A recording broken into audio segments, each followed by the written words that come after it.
Send an email. To me. Do you have a copy? But it's sitting here. I've been trying to read it all. All right, it is 3:30, and Samantha's on block. Oh, so, yeah. So, yeah. do we? Commissioner Oh, Hopkins okay. here? He's online too. Oh, okay. All right, So, yeah. With the president over there, yeah. all right. We will start the meeting of the Salina Fieldhouse Lender Incorporated meeting, and I will turn the floor over to our president. Okay. Well, I'll call this meeting to order. Do we have confirmation that we've satisfied the Open Meetings Act requirements? Yes. Okay. Thank you. Then our first item on the agenda is the approval of the minutes from last year. Do I have a motion to approve the minutes? I move we approve the minutes of November 8th, 2021. Do I have a second? Second. Okay, it's been moved and seconded that we approve the minutes for November 8, 2021. Is there any discussion? All in favor? Oh, I'm sorry. No discussion, just for those who couldn't see, Commissioner Hoppick is joining us by Zoom. And we also have Samantha Angel. Correct. Joining us by Zoom on this committee. Oh, there's, yeah, Good afternoon. okay. Hi. Hello. Miss Angel. Okay, cool. Oh, okay. So, well, Debbie, why don't you just go ahead and address from the podium? Excuse me. The only two commissioners that are on this particular board are Commissioner Davis and Commissioner Hoppick, so they should make and then Samantha and Todd, and then Mark's not here today, the leverage lender board. And then You the may Pollock recall- B board is all of the commissioners.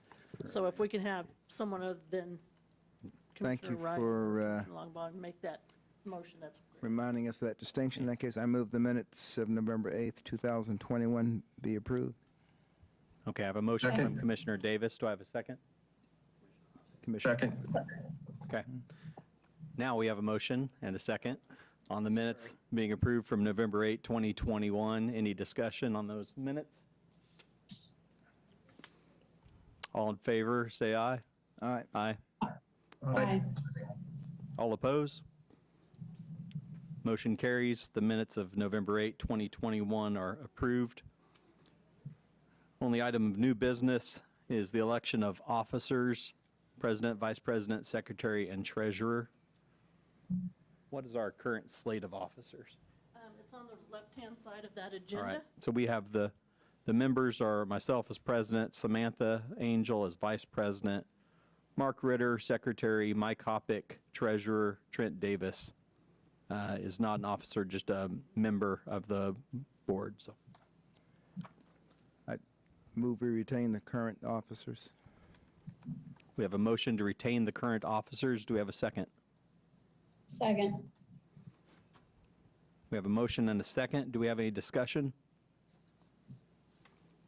All in favor of the motion of retaining the current officers, say aye. All right, Aye. Aye. All opposed? Motion carries. Do we have any unfinished or other business that we need to address?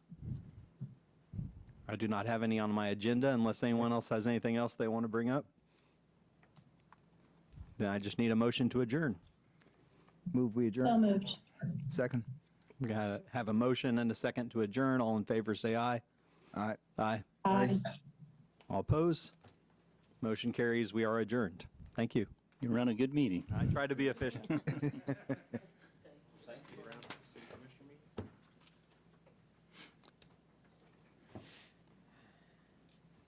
Our next meeting is not actually scheduled for 3:45, and I suppose for anyone who was not planning on it starting until 3:45, we should Yes, I wait think till to then. be safe with a stated time, we ought to adhere to that. So I apologize, but I had to guesstimate how long this might take, so that creates a little bit of a time gap.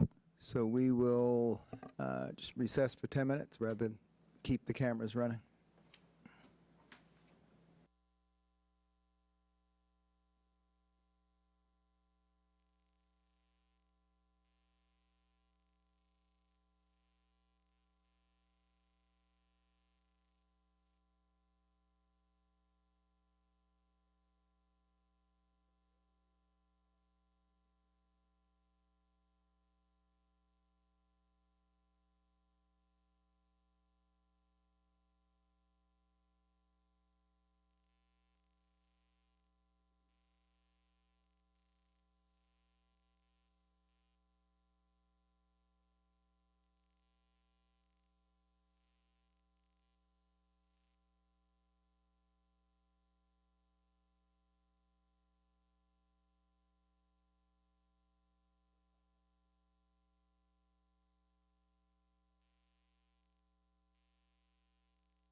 Hello, do we have everybody on?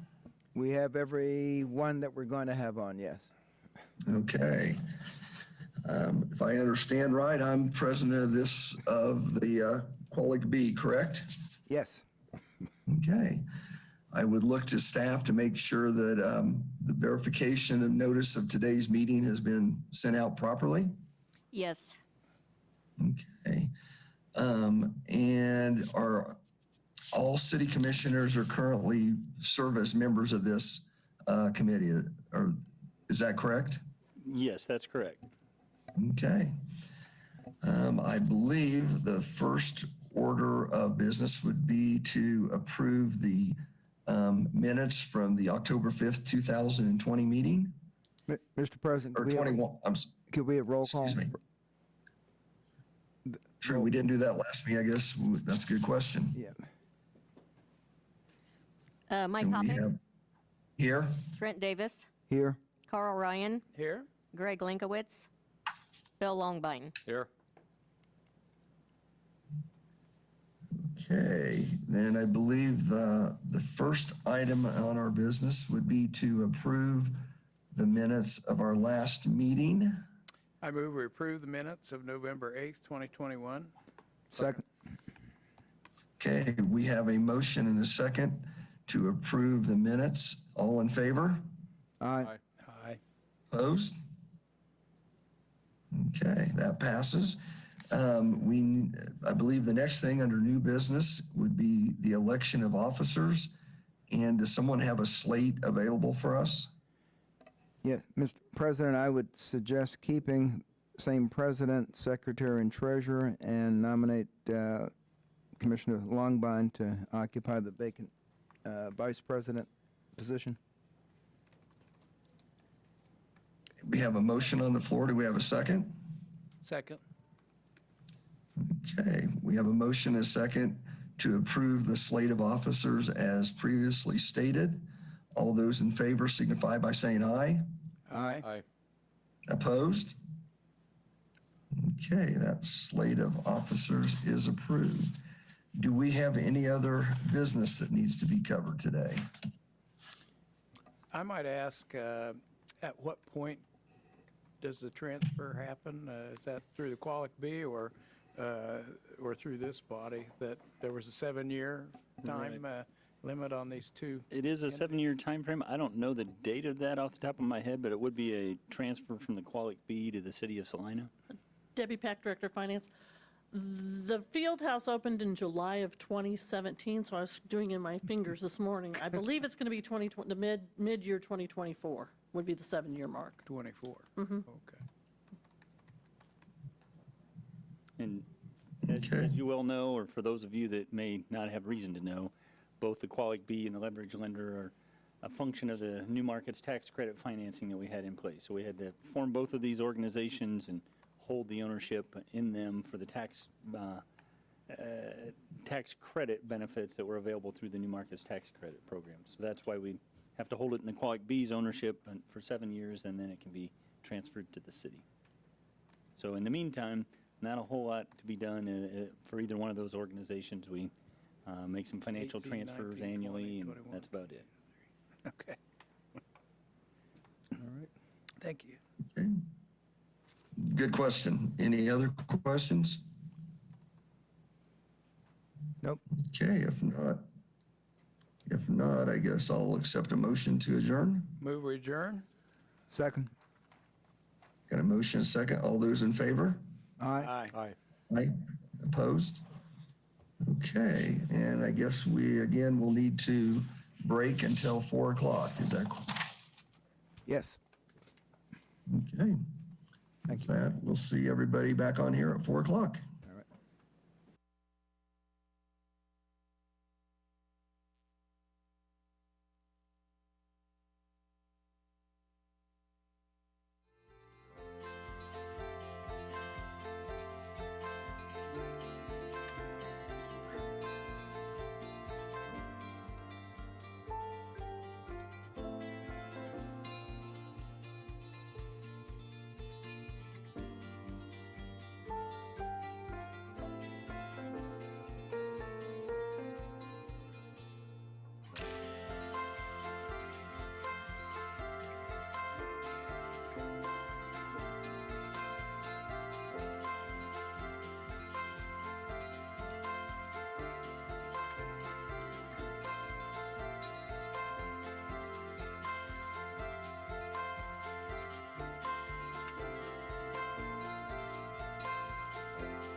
right, it is 4 o'clock, Monday, October 24th. Welcome to the Salina City Commission weekly meeting. I'd like to ask the city clerk if the Kansas Open Meeting Act required notice has been properly provided. Yes. Thank you. May I have roll call, please? Mayor Davis, Here. Commissioner Hoppick, Here. Commissioner Linkowitz, Commissioner Longbine, Here. Commissioner Ryan. Here. All right. All who are able, please stand for the Pledge of Allegiance and a moment of silence. I pledge allegiance to the flag of the United States of America and to the republic for which it stands, one nation under God, indivisible, with liberty and justice for all.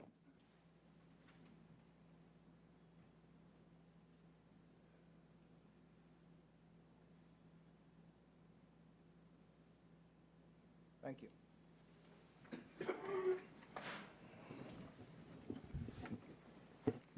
City Manager has an announcement. Yeah, thank you, Mayor. Commissioner Linkowitz called me shortly before the study session began and let me know that he'd had a recent death in the family, just found out about it this afternoon. So he did advise that he was going to try to get some arrangements made, and he may be joining us late. Don't entirely know timing or how that might work out for him, but he may join us by Zoom somewhere later in the meeting. Thank you. And Commissioner Hoppick is joining us electronically here today. So we look kind of one-sided, but we do have 4/5 of the commission here in attendance. We will start with awards and proclamations. Item 3.1, recognition of November 1, 2022 as Extra Mile Day in the city of Salina. Claire Ludes, Executive Director of the Salina Area United Way, will read the proclamation. Good afternoon, City Commissioners. Whereas Salina, Kansas is a community which acknowledges that a special vibrancy exists within the entire community when its individual citizens collectively go the extra mile in personal effort, volunteerism, and service. And whereas Salina, Kansas is a community which encourages its citizens to maximize their personal contribution to the community by giving of themselves wholeheartedly and with total effort, commitment, and conviction to their individual ambitions, family, friends, and community. And whereas Salina, Kansas is a community which chooses to shine a light on and celebrate individuals and organizations within its community who go the extra mile in order to make a difference and lift up fellow members of their community. And whereas Salina, Kansas acknowledges the mission of Extra Mile America to create 550 extra mile cities in America and is proud to support Extra Mile Day on November 1st, 2022. Now, therefore, I, Trent W. Davis, MD, Mayor of Salina, Kansas, do hereby proclaim November 1, 2022 to be Extra Mile Day.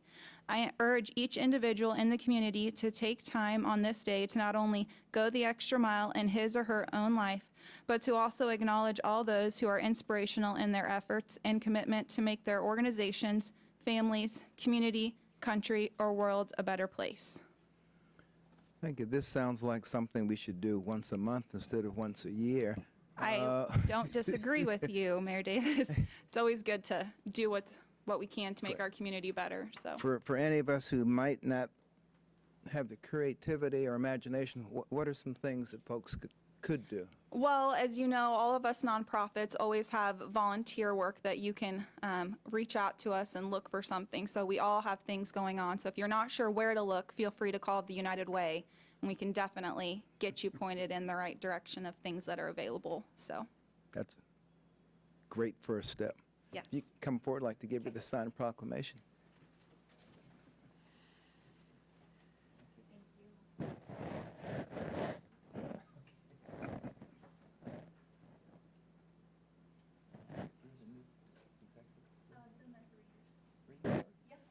Oh, wow. Right. All right, 3.2. Item 3.2, recognition of the month of October 2022 as Domestic Violence Awareness Month in the city of Salina. Mary Cookson, victim advocate of DVAC, will read the proclamation. Ms. Cookson, hi. Good afternoon. Whereas domestic violence is a widespread, preventable public health problem impacting all demographics of Kansas, including the city of Salina, and whereas relationships are often counted as life's greatest treasures, and tragically, many are tarnished by one person's feelings of entitlement to power and control over the other, resulting in violence and fear. And whereas domestic violence abusers violate an individual's privacy, dignity, security, and humanity with their intentional, systematic use of financial, psychological, sexual, and physical coercive control and abuse. And whereas the U.S. Department of Justice reports domestic violence homicides comprise 14% of all homicides in the U.S., and that women are more than twice as likely as men to be killed by an intimate partner, the Kansas Bureau of Investigation reports 34 domestic violence homicides were 17.6% of all homicides in Kansas in 2020. And whereas in Kansas in 2020, a domestic violence abuser murdered another person every 10 days, a domestic violence abuser committed a violent act reported to law enforcement every 22 minutes, and law enforcement made an arrest due to domestic violence every 47 minutes. And whereas since October of 2021, DVAC served 915 victims within its 10-county region, 601 of which were from Saline County, and yet these numbers do not accurately reflect the total number of domestic violence victims, as many were continuing to struggle against isolation with other impacts of COVID-19. And whereas we, as the governing body of Salina, recognize this violence as inconsistent with our city values and cannot be ignored, excused, or tolerated.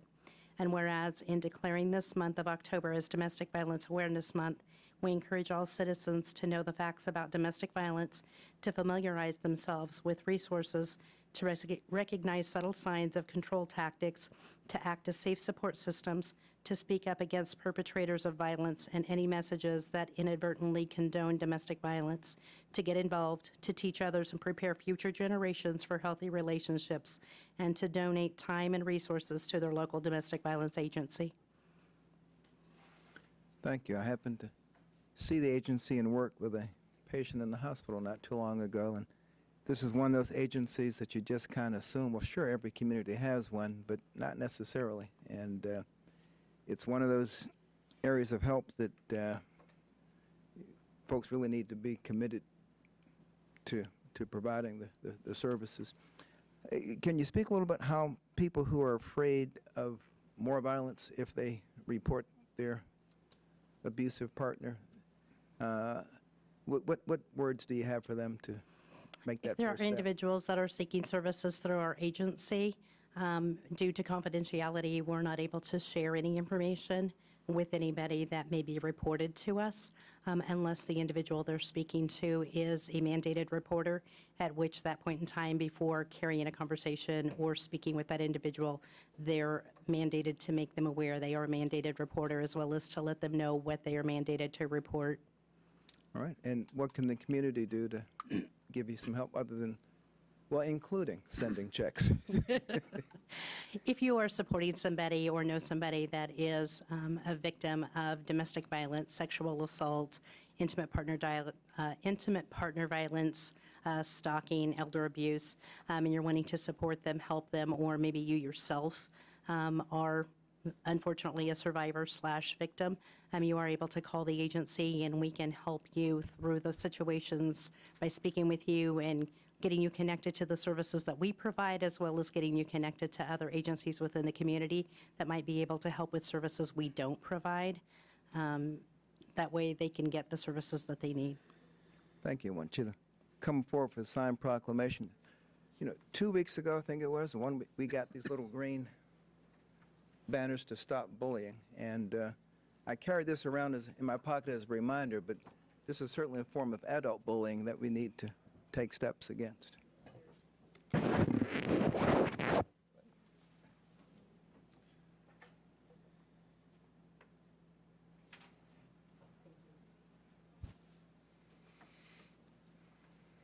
All right, and 3.3.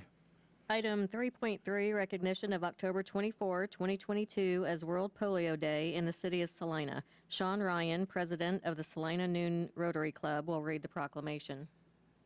Mr. Ryan. Okay. Good afternoon.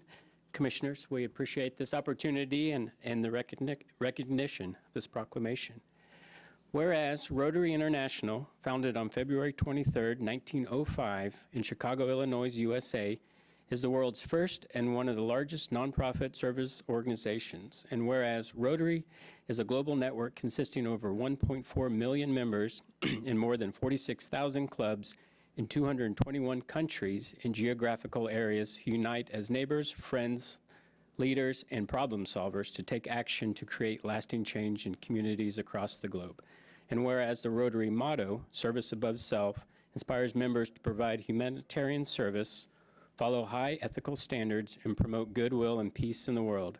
And whereas Rotary in 1985 launched Polio Plus, and in 1988 helped establish the Global Polio Eradication Initiative, which today includes the World Health Organization, U.S. Centers for Disease Control and Prevention, UNICEF, and the Bill and Melinda Gates Foundation, and Gavi, the Vaccine Alliance, to immunize the children of the world against polio. And whereas polio cases have dropped by 99.9% since 1988, and the world stands on the threshold of eradicating the disease. Whereas to date, Rotary has contributed more than $2.6 billion in countless volunteer hours to protect nearly 3 billion children in 122 countries. And whereas Rotary is working to raise an additional $50 million per year, which would be leveraged for maximum impact by an additional $100 million annually from the Bill and Melinda Gates Foundation. And whereas these efforts are providing much needed operational support, medical staff, laboratory equipment, and educational materials for health workers and parents. And whereas, in addition, Rotary has played a major role in decisions by donor governments to contribute more than $10 billion to the effort. Whereas there are 110 members of the Rotary Club of Salina who sponsor service projects to address such critical issues as poverty, disease, hunger, illiteracy, and the environment in our local community and abroad. Whereas Salina Rotarians have committed their time, talent, and treasure to continue support of Polio Plus until polio is finally eradicated from the earth. Now, therefore, I, Trent W. Davis, MD, Mayor, do hereby proclaim the day of October 24th, 2022 as World Polio Day in the city of Salina, Kansas. Thank you. Thank you. You know, I think anytime you travel somewhere and you enter a city and you see that sign, Rotary welcomes you to that city. And a lot of us don't know what exactly the Rotary Club does. This is certainly a good introduction. Can you fill us in on what the Salina? Well, the Salina Rotary Club, like all of clubs across the country, one of the main founding goals in service projects is the eradication of polio, but also locally, we do different service projects around town, do different scholarships for both students and sports programs, both locally and then nationally too, some helping with national disasters. Rotary has some, as far as the district and national level, some different groups, and we just help where we're needed there to support those programs.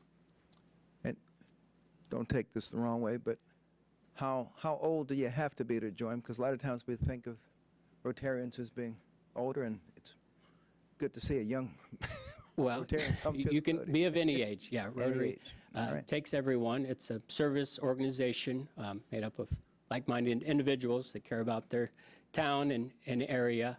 And even I was recently at our district meeting, and one of the big initiatives is just more diversity, inclusion, and equity in Rotary as a whole to have it better match our surrounding communities. So we're always looking for new members, and can find us at salinarotary.com, and in the same way with our polio programs, we're starting a new, well, not a new, but we're continuing on our In Polio Now fundraising program. And like the proclamation mentioned, the Bill and Melinda Gates Foundation has a 2-for-1 match for all of those dollars. So every dollar donated through this, they'll add $2 to that. So it's quite an investment in eradicating that last bit of polio in those areas that it still exists.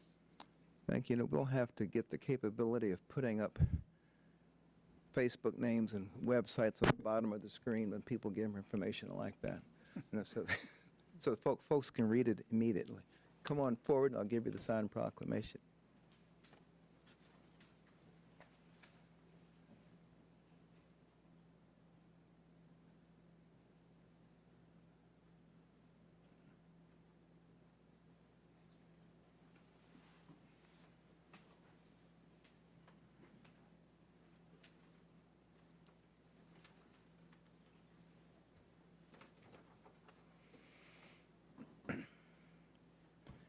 I know it seemed like an off-the-cuff remark, but that might be something to look into.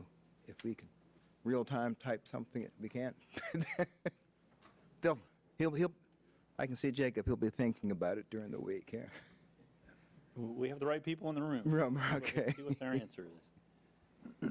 We will move on to public hearings, item 4.1. Item 4.1, dangerous structure at 316 West South Street. 4.1A, public hearing. 4.1B, approve resolution number 22-8087, setting the date for a public hearing to consider whether a dangerous structure at 316 West South Street shall be condemned and ordered demolished or repaired. Mr. Holman. Good afternoon. I'm Sean Holman, acting building official, and I'll direct your attention to the slideshow over here at your right hand, left hand for you commissioners. As you know, when we bring these dangerous structures items before you, there is a statutorily set process for looking at dangerous structures and for dealing with them within the city of Salina. And I want to summarize very quickly what those are. First, the process begins with a resolution from you to conduct a public hearing, and City Commission met September 12th, 2022, passed a resolution 22-8067, and set the hearing date for today, October 24th, 2022, for 316 West South Street. Second item on the list, that resolution must be published twice, at least 30 days prior to the public hearing, and this was accomplished in this case on September 16th and September 23rd, 2022. On the next slide, the third required step is that a copy of the resolution must be mailed to interested parties. And in this case, these mailings were not completed, as every formal notification that we sent via certified mail, our usual first notification means, bounced back to us. And yet, when we entered the structure to do a dangerous structure evaluation under warrant, there were signs of habitation.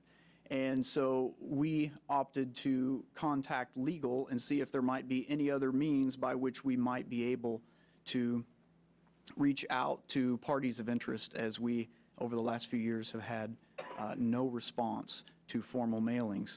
As a result, we did not yet make those notifications for this public hearing, and so my recommendation for the body today is that the public hearing set for today be opened in keeping with Resolution 22-8067, and at that time, please note that the required notifications to parties of interest regarding this hearing date have not yet been completed.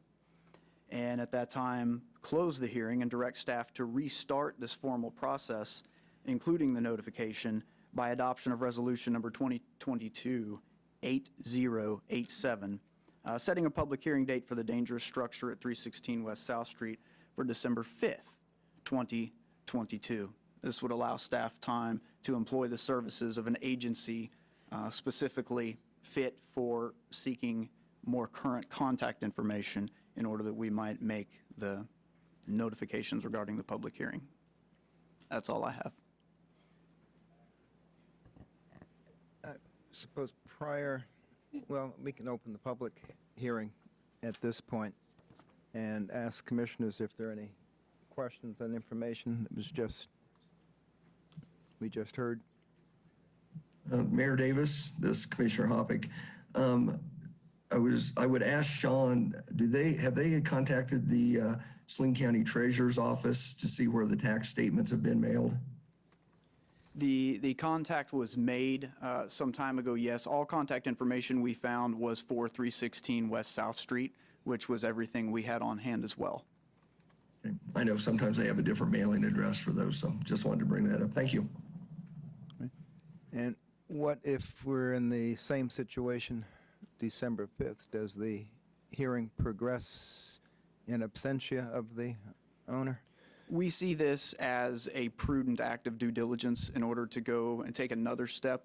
Sometimes these processes can be challenging. Each is unique. And in this case, we are very confident that another certified mailing would just bounce back. And yet there were signs of comings and goings. And so we wanted to take the time to employ the services of an outside agency just to work a little bit harder at notification before proceeding to hearing in this case. Okay. Mayor, I did have a question I thought of. I observed the property that it appeared some work has taken place to removing that porch overhang, and so do you know who did that? Yes, sir, we did that. You did that, okay. Yes, sir, we did. It was collapsing, and so we did that as an emergency abatement on order of our department, the building official at the time, and that was done by the contractor, and services billed to the property owner, and if not paid, those will be assessed against the property. We did that for safety reasons.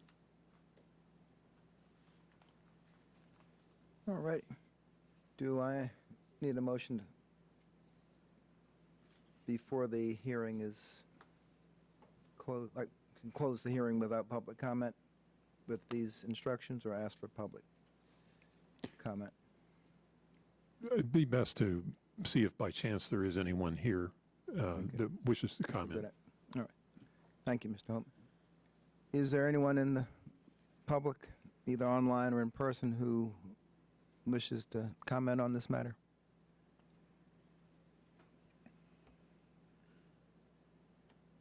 All right. I will close the public hearing and ask the commission if there is any action to be taken. Mayor, I move we direct staff to restart the formal process by the adoption of Resolution 22-8087, setting the public hearing date for the dangerous structure at 316 West South Street for December 5th, 2022. Second? Okay, it's been moved and seconded to restart the formal process with the adoption of Resolution 22-8087, setting the public hearing date for the dangerous structure at 316 West South Street for December 5, 2022. All in favor, say aye. Aye. Aye. Aye. Motion carries 4-0. Thank you.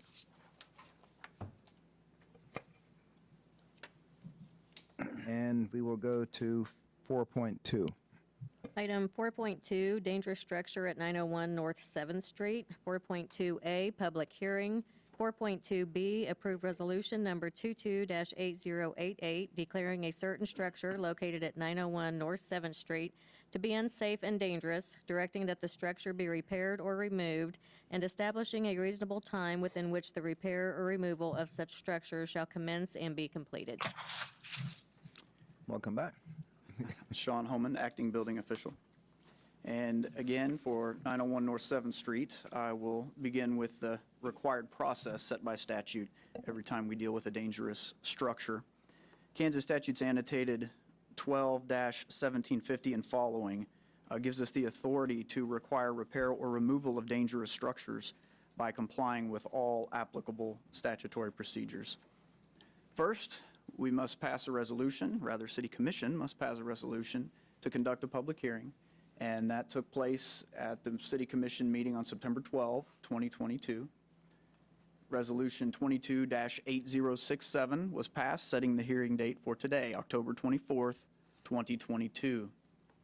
That resolution was published twice, at least 30 days prior to the public hearing. It was accomplished on September 16th and September 23rd, 2022. And the third statutory requirement, copies of the resolution were mailed to parties of interest, and this was completed on September 14, 2022. Step number 4 is where we are today, conducting a public hearing, and I will present evidence, and property owner and interested parties will have opportunity to do the same as to whether this structure is unsafe and dangerous. Number 5, at the conclusion of the hearing, the commission will determine if the structure is unsafe or dangerous, and if determined to be dangerous, the resolution must be passed by the commission. And that resolution would establish a reasonable time for the property owner to commence and complete repairs or demolition of the dangerous structure.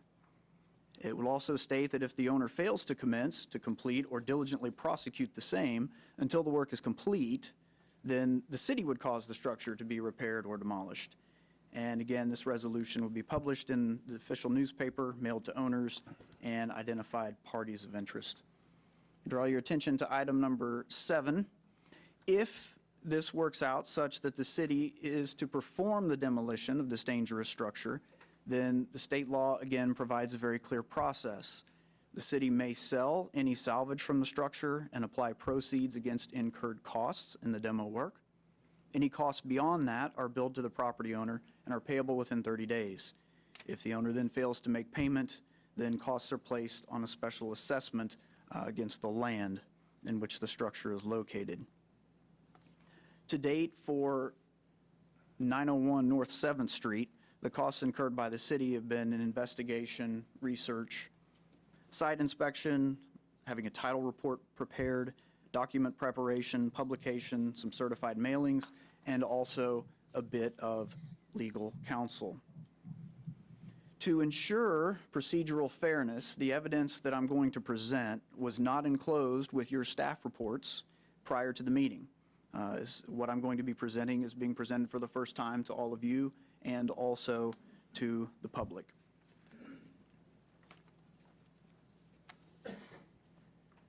My recommendation, because the City of Salina Building Services Division has determined that 901 North 7th Street is in fact a dangerous and unsafe structure, will come at the end of this presentation. Here we have the address of the property. Of note is the fact that it is addressed as 901 North 7th Street, although it is one of a few properties currently being taxed as one address, 905 North 7th Street, one parcel, multiple addresses. This one is 901 North 7th. Legal description follows. There is only a single-family dwelling on this lot, and as far as we know, that occupancy status is vacant. No taxes or other assessments are owed. The parties of interest who have been identified are Clinton Ziegelmeyer, who is the owner. He was notified on February 22nd, 2022, given a notice of the fact that the structure was a dangerous structure and given an order to abate. Also, there were notices sent out to John or Mary Doe in case there were any unknown occupants in the structure, and to our knowledge, there are none. And also, Saline County, Kansas. You can see the contents of that mailing below the table. Also, the property was placarded on February 17th, 2022. A little bit of background information.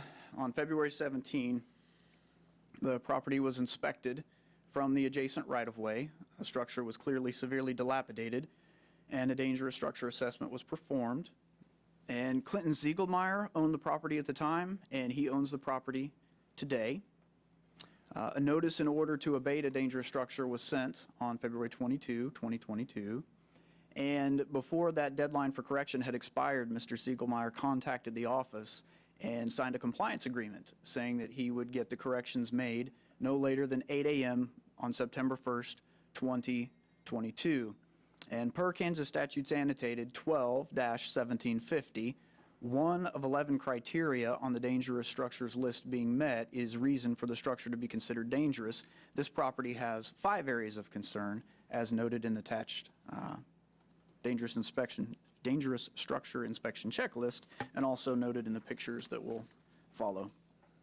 So I've made a timeline of a rough outline of the events from the very first encounter on November 3rd, 2021. At that time, the structure was flagged as potentially dangerous.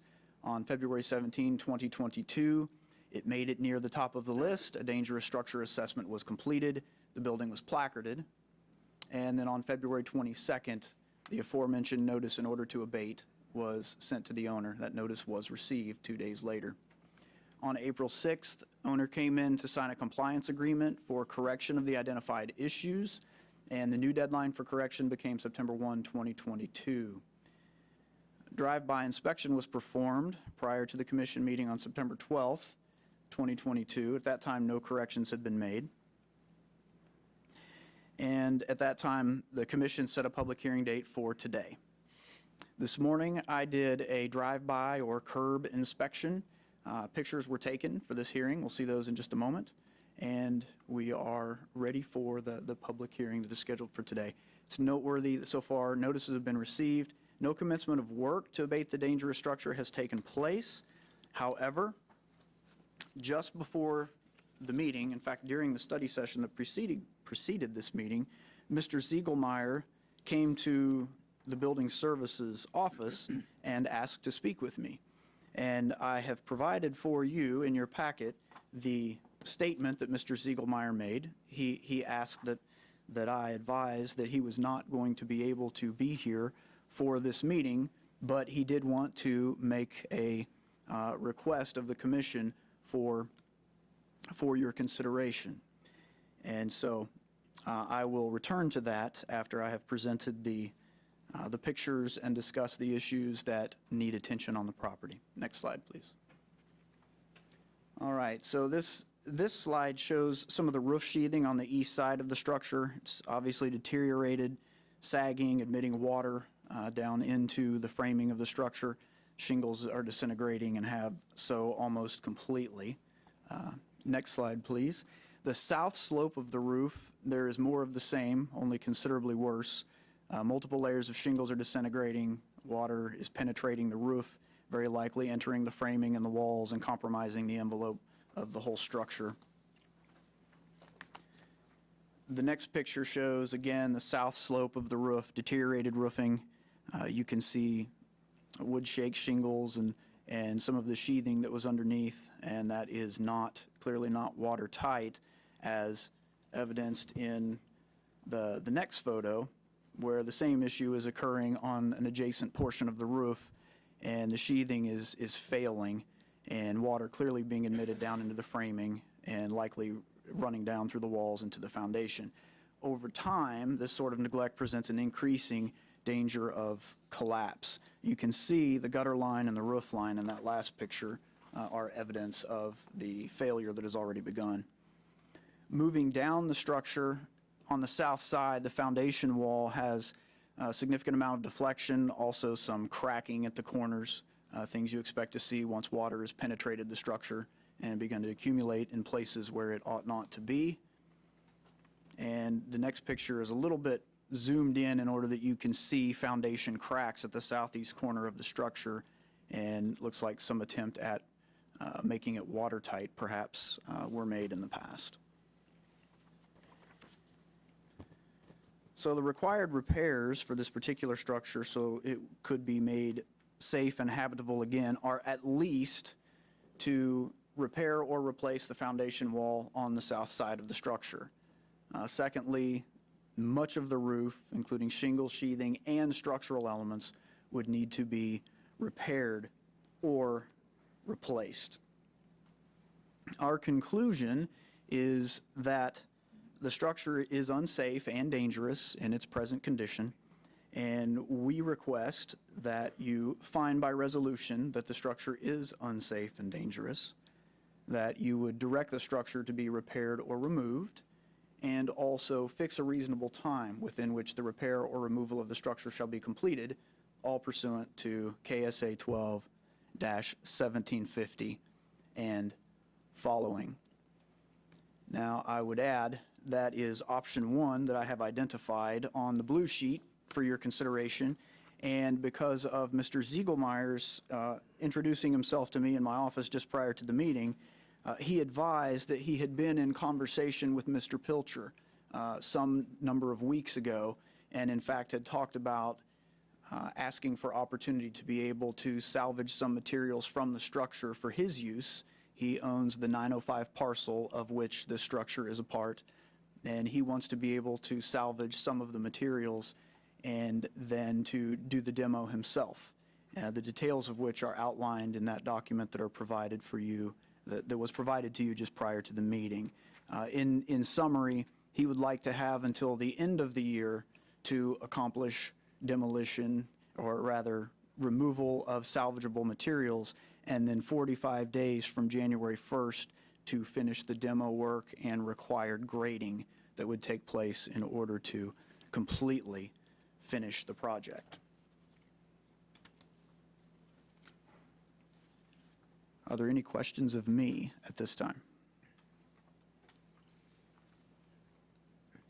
Did Mr. Ziegelmeyer suggest he had a contract with XL Dirt and Excavating, or was in the process of executing that? Is that, or is that just talk that he's going to get a third party to clear the land?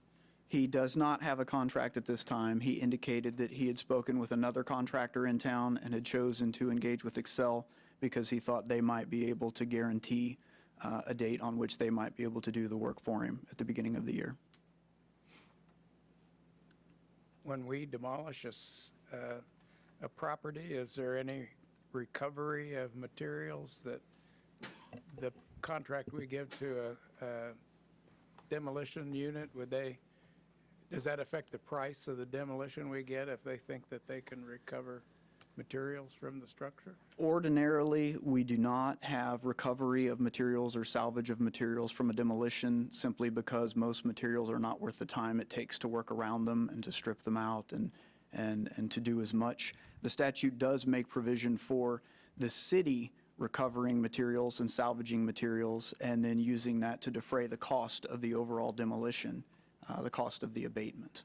So we don't isolate that value, but we do acknowledge that the demolition contractor can salvage if they choose, and they should factor that into their pricing. So on the front end, we kind of try to get as competitive a pricing as we can, but we don't isolate the value of any salvage items to be set aside and dealt with separately. So this has already been going on for a year then, since the initial notice? Yes. All right. And is there an estimate of when the city would be able to contract with someone to demolish this if it fell on us? Yes, there is a process. If you'll look at the blue sheet option number 1, in fact, I'll just read it. It spells that out for us. And it, in fact, is my recommendation for the commission that you would approve resolution number 22-8088, find that the structure at 901 North 7th Street is unsafe or dangerous, direct that the structure be repaired or removed and the premises made safe and secure, fixing a time of 14 days, would be on or before November 7th, 2022, within which repair or removal shall commence, and an additional 31 days, on or before December 8th, 2022, within which the repair or removal shall be completed, and authorizing staff to proceed with the demolition or repair if the owner fails to comply. And so if owner would fail to comply by December 8th, then that would set into motion the preparation of a bid packet in our office, and that would be distributed and publicized in order that we could take bids to do the work. And I would say, on average, 45 days or so would probably be required for that process. So if Mr. we Holman, did you- demolish it- I'm sorry. Go ahead, Commissioner Hoppett. Sorry, I'm sorry. Mr. Holman, did you state that he's really just planning on salvaging some of the material, but is not planning on repairing? Is that correct? That is correct. He mentioned particularly some windows that had been put in that he was most interested in. There was some work that was done to the property prior to when he bought it, and he was particularly interested in getting the windows out. He did not mention any other items particularly. Thank you. So this would still give this- him 6 weeks to get those windows out, according to your recommended course of action. I'm trying to calculate whatever Yes, sir. December 8th is, but Yes, sir. 46 days, 47 days, something like that by the calendar. Do you consider this structure intimately dangerous? No one's living in it, correct? That's correct. We believe that it is vacant, and Mr. Ziegelmeyer did not indicate otherwise. He lives in the residence directly adjacent on the same parcel. And in danger of collapse, absolutely, because of the water penetration and the structural issues. I couldn't speak to whether it's more likely to collapse in 45 days versus 120, but it definitely is a dangerous structure today, and will continue to be one until it is brought down. Well, I don't have a problem spotting him a little extra time. If you feel he is in good faith going to act on this, it certainly save the city the headache and expense. Yes, He's sir. Basically asking for repair and removal to December 31st, and then another 45 days for the demolition. Yes, sir. The demo would. February 15th, middle of February. Yes, sir. And there would be, with the demo, there's not only removing the structure, but also completing the required grade work, usually it's compaction, fill, finish grading, things like that. And 45 days is, in my view, a reasonable time period to ask to accomplish the work. That's usually what it would take us to secure a contractor and get the work done. And that was the question I was gearing towards. If we started bidding on this December 9th, just from past experience, it would take us how long before that work would be completed? That time of year, probably approximately 45 days. Okay. Now, is the building unsafe enough that it needs, is it fenced around? Has it been secured so that no unlawful or unexpected entry? The lot does have a fence around the perimeter. It is open to the rest of the 905 lot. And so where you could walk up the sidewalk to the front door, which is placarded, we could contact Mr. Siegelmeyer, certainly, and ask that he secure that. But it is one building on the 905 parcel that encompasses 901 North 7th Street. And so it is open to the rest of the parcel, from the north especially. So kids or someone could fairly easily get into it? They could walk up to the front door at this time. Okay. I guess, my line of thinking, if it's a dangerous structure and risk of collapsing, like in a strong wind, like to see some degree of containment to make it difficult, at least for the amateur, like teenagers just playing around, for being able to get into it. And that is contained in item number 1 for possible actions on the blue sheet, that the structure be repaired or removed and premises made safe and secure. We could certainly direct Mr. Siegelmeyer to do so, allow the 10 days. In fact, in this case, because we could call it an emergency because of the risk of collapse, we could request that he do it within 24 hours, and if he did not, we could send a contractor to make it secure, at least on that side. As I said, it actually remains open to the rest of the lot, but at the perimeter there is a chain link fence. And so the only people who could approach, other than the front walk, if we were to secure that, that's taken away, would have to come through his property where he lives at 905. Okay. I think that would, at least for me, would be a requested option. I mean, in that we're considering it a dangerous structure, Yes. likely to collapse.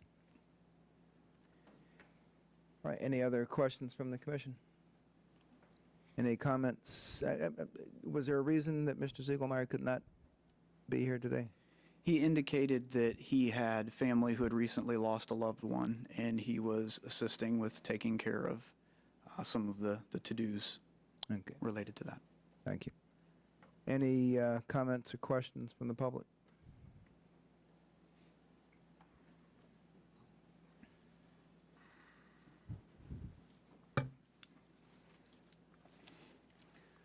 Mark Labus, Salina. The only comment I have is if it was imminent that it was going to collapse from wind, it would have been yesterday since we had 60-mile-an-hour plus winds. As far as a gate in the front to prevent entry from that way, I can understand, but obviously it withstood the wind yesterday, so it's not imminent that it's going to collapse. It definitely needs the work, but we're demoed. That's without a doubt, but imminent collapse, I doubt it.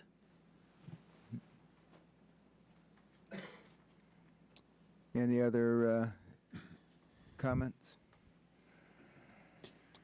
All right, bring it back to the commission for discussion, suggestions, motions. Mayor, if I may, Yes, sir. at whatever point might be appropriate, I did have a question This myself. would but- probably be the point, yes. And I'm looking to you all and to Mr. Scragg and Mr. Homan. Depending on where the commission wishes to go with this, if it is different than the resolution currently provides, I'm wondering if some of those, this is rather detailed, and I'm wondering if direction from the commission today would enable us to be sure that we articulate the details accurately and in a way that is based on a conversation with Mr. Ziegelmeyer before expecting the commission to ultimately act on a resolution. Well, I was headed in the same direction. I noted 4 different points that I took away from your conversation that potentially would require amendment of the resolution. Speculating a little bit where you're headed, but the issue of site security currently has language in it to make the premises safe and secure, but it doesn't have a specified deadline. So probably would need to impose a deadline. Mr. Ziegelmeyer has indicated a desire to do some demolition privately. So while the resolution talks about commencement of work under contract with a licensed contractor, so you may want to acknowledge his intent and the urgency of him doing the private work, but still impose a contractor deadline, which I think, based on his comments, would be 12/31, and then the commencement of that contract work, and then substantial completion date would need to be set back. So there's a couple of topics that are already covered in the resolution that are probably easy enough to change dates, but there's a couple of topics that would require a little bit of amendment to this document. So I know we've tried to do that in the past. We've struggled a little bit with the wording when it, on the backside, becomes an enforcement action. So it probably would give us a better opportunity to understand where you'd like to go and bring you back a solid revised document for you next week. Are you recommending we postpone this a week or I think so. If you could give us direction on your expected dates, and then we can redraft. The last time we did that on the fly, we had some wording issues that actually became very important as we dealt with the property owner later in the process. So the talking points I identified were securing the site, and I assume there's 10 days, 2 weeks? I don't know how quickly fencers are put in. I'll take suggestions from head nods, but I would think a week to 10 days. Okay. I have no ideas. I'm looking for help out there. So when you say placarded, is that just plywood over a door, or what? Sean Holman, acting building official. Placarding is simply the notification that the structure is unfit for habitation. It's been identified as a dangerous structure, information about a public hearing date when that comes up, and of course contact information for our office in order to reach out, talk about what must be required or what must be done.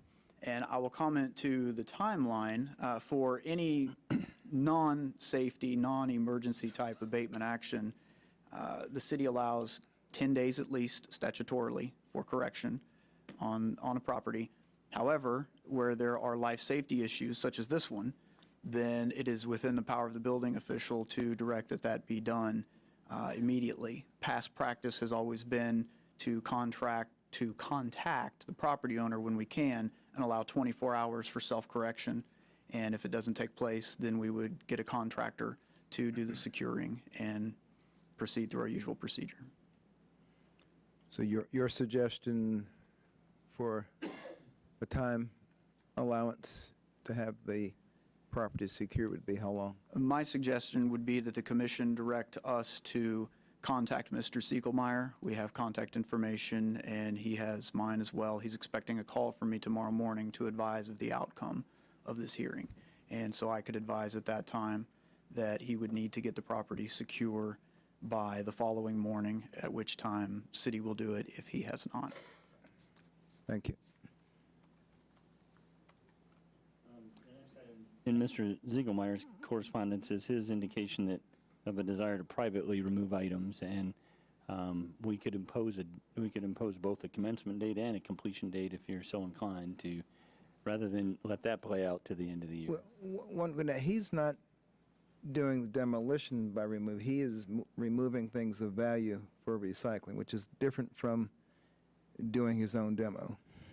I mean, if he takes out enough, in effect, he's demoing the building. But Correct. And it's up to you as the governing body, but if that's the reason for the delay, then I don't think it would be inappropriate of you to say, we want to see that activity happening sooner rather than later, versus we get to the end of the year and it hasn't commenced and we're talking about extending once again. because if he's taking out windows or other structural elements, the building just becomes less secure. I'm assuming he'll put something in place of a window, like a Well, if you've secured the site, then it's kind of a protracted demolition process at that point. Yeah, it just seemed like 2 months was a fairly long time to Well, I just looked at the remove what he's calendar, taking out. and we're not meeting next week. So I guess my thoughts is require him to secure the site within 14 days and bring this back on November 2nd, or November 7th, I believe it was. Well, you know, and the site could be, I mean, the site being secured, for me, is a different concern from how long he takes to bring the building down. I'm more worried about the building posing a danger to neighbors and passersby, which is, even if he took, 6 months to get rid of the building, it needs to be secured during that time. But Are we saying the Mayor windows Davis? are broken out? No, It's not locked, or are we talking about the building falling down? I don't think any of us think it's going to fall down. So that's not the imminent danger, so it would be access. So do we feel that that can be restricted? I wouldn't think it'd be a hard thing to restrict. Well, I think part of the issue, though, is Mr. Ziegelmeier's interest is in removing the windows to salvage them. So at that point, he's taking the windows out in advance of demolition being commenced. So you would have a time frame in there where if there aren't windows, we could require him to board it up, or we could require that he sufficiently limits access. That keeps, children and vagrants out, doesn't necessarily keep birds and wildlife out. Right. Yeah, Commissioner Mayor Hoffman? Davis? Yeah. Yeah, I kind of agree with, I was going to say exactly what City Manager Scraggs said, is if we allow him to remove windows and do not put put something in there that states he has to board them up afterwards, even putting a 6 or a 4-foot chain link fence around there is not securing the property to me. So I think that, and from the demolitions that we've tried to have done on some other properties, that seems to be a lengthy process. So I could see this going to the middle of next year before this property is actually torn down. I'm not sure what I'm saying, what I'm getting at, but I do have a concern that this is going to take considerably longer to be demoed than what we think, if we allow till the mid-December for everything that we're talking about. So I believe, as it has been proposed to us by the property owner, his intent is to do that work in advance of the end of the year and then be under contract for demolition by January 1 and completion by essentially middle of February. So if the demolition contractor commencement date and completion date are acceptable, then staff can work with them on the timing and the securing of the scope of what he plans to remove, and then the timing. Yeah, I didn't want. As long as we have a contract in place by January 1, I'll be okay with that, if he does. I think he's going to find the price of plywood is going to exceed the value of the windows. Agreed.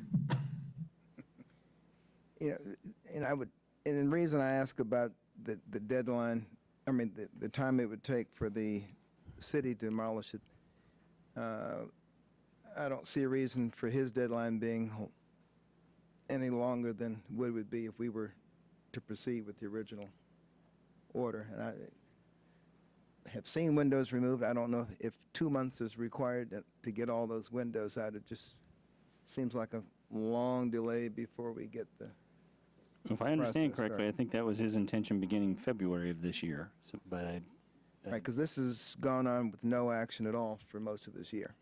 So Correct. it's not like the first notice was given in August or September. So I'll summarize. You tell me if this is sufficient. What I've heard is we want immediate securing of the site. Staff will work with them on the scope of work that he intends, and as you remove windows, there's an expectation that the building be secured in some alternate way. My suggestion would be that we identify the commencement and completion date of his demolition work to confirm that it does get started and it does get completed before year end, and then that it be under demolition contract by January 1 and substantial completion by February 15th. We'll take a look at a calendar to make sure that it kind of syncs up with city commission meeting schedule. If we're looking for dates, I would basically would like to see us, have the site secured immediately, windows removed, and removed windows boarded up by December 1st. That gives him a little over 30 days, 40 days to get it completed.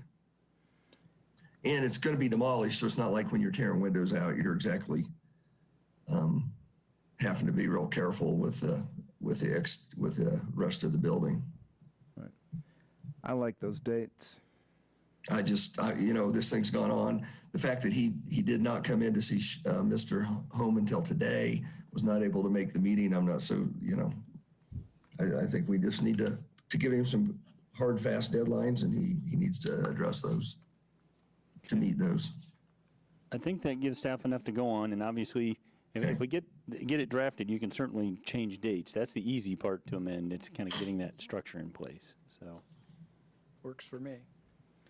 Brendan, so entertain a motion to postpone consideration of this until November 6th, 5th? I believe it's 7. 7th. Yeah. But yes, you're correct, Mayor. That would be the appropriate action. All right. Mayor, I'd move to, well, is there any more public? If No. you're ready for a motion, I'd move to Right. postpone resolution number 22-8088 till November 7th. Second. Mayor, if I may, just one clarification. That would be whether you would wish to continue the public hearing to take any comment at that point in time, or whether you believe you've completed anything necessary associated with the public hearing. I'm satisfied that we've completed it. Certainly, if the owner wished to say something on the 7th, would be welcome. But Very well. all right, it's been moved and seconded to postpone action on resolution 22-8088 to our November 7, 2022 meeting. All in favor, say aye. Aye. Any opposed? Motion carries 4-0. Thank you. All right, we will move to the consent agenda. Item 5.1, approve the minutes of October 17, 2022. So I guess this is either up or down, or with discussion. Mayor, I move we approve the minutes of October 17th, 2022. Second. Okay, it's been moved and seconded to approve the minutes of October 17, 2022. All in favor, say aye. Aye. Aye. Motion carries 4-0. Thank you. 6.1. Item 6.1, approve ordinance number 22-11136 on second reading, amending Chapter 38, Article 3 of the Salina Code by amending Sections 38-57, 38-58, 38-59, and 38-62 pertaining to contracts for vehicle towing and storage services. So we have, We have received. I was looking for a name. Who can I give this to? Well, I'll start. A lot of times we'll say that no comments have been received, but in this case they have, and in varying forms. So today by email, I believe you received a letter from signed by S. Murray from Palmer Truck and Trailer Repair, So you should have a copy of that at the dais. Based on some of the comments in that letter, I went ahead and printed a red line copy of the ordinance. That's the term, it's actually blue, but red line copy of the ordinance for your reference. It was attached in last week's staff report, but typically is not attached with the second reading. The purpose of that is just to help identify the changes to the original ordinance language compared to the proposed language. So any changes are underlined and have a notation in the margins. And I do have additional copies if anyone in the audience would like to review those. And then Deputy City Manager Jacob Wood, I believe, had at least 3 contacts on the topic. So I could give him an We can't hear you, Mike. Oh, I'm sorry. I didn't realize my microphone wasn't on. Recapping real quickly, you have a letter dated today that you received from S. Murray Palmer Truck and Trailer that should be at your dais. And based on some of the comments in that, I provided you a red line copy of the ordinance just to help identify the changes from the original text to the proposed. I have copies up here if anyone in the audience would like them. And then we have had, as far as I know, 3 contacts of Deputy City Manager Jacob Wood since last week, and would like to give him an opportunity to update you on those. So Jacob Wood, Deputy City Manager. I did get 3 contacts, one from Roy Palmer, and then another representative of Palmer Trucking contacted me. I think all of the concerns are outlined in the email that was sent earlier today. I believe the City Commission has a copy of that as well. But really the concerns with the changes, most of the changes in this ordinance have to do with allowing one company or 2 companies with the same ownership to have more than 1 slot in the rotation for the towing rotation. And so there's one contractor that has an owner. Roy Palmer owns 2 separate towing contractor or towing companies, and in the past has been able to have 2 slots on our towing rotation. This ordinance would limit that from happening. So that's a concern that was brought forward. And then I did get a contact from another towing company, BWP, that said basically they said that they were not concerned with another towing company having 2 slots on the towing rotation. So those are basically the comments that I got. Nothing additional from the email that was sent earlier today. So I don't know if. And so I guess as one clarification, the amendments to the ordinance try to create a standard by which there's a determination whether they are separate and distinct enough, and that is the language in the ordinance, to be considered standalone companies, or whether they are not separate and distinct enough. So it doesn't necessarily say that there can't be 2 companies on the towing rotation. It says it creates some clearer guidance in terms of what will be looked at to determine whether they are separate and distinct enough to be 2 separate companies. So that starts on section 3858, the new 3858. In section C provides provisions that are applicable to the towing companies. And then in D, it says, for the purpose of determining whether a service provider is eligible for a contract and a separate allocation of time on the city's rotation tow list under subsection C, the city manager shall consider all relevant information, standards specified in other sections, and the following non-exclusive criteria: the service provider's ownership or other interest in vehicles, equipment, buildings, and facilities, the identity and relationship of the service provider's personnel or independent contractors, the service provider's addresses, location, telephone numbers, and other contact information, the service provider's owners, shareholders, members, officers, and directors, and such other information considered pertinent in the judgment of the city manager. So, admittedly, there is reference to ownership. So shared ownership is problematic for 2 companies to have shared ownership and still be considered separate and distinct. And then the other question, one of the questions that came up in the correspondence was the city manager's authority.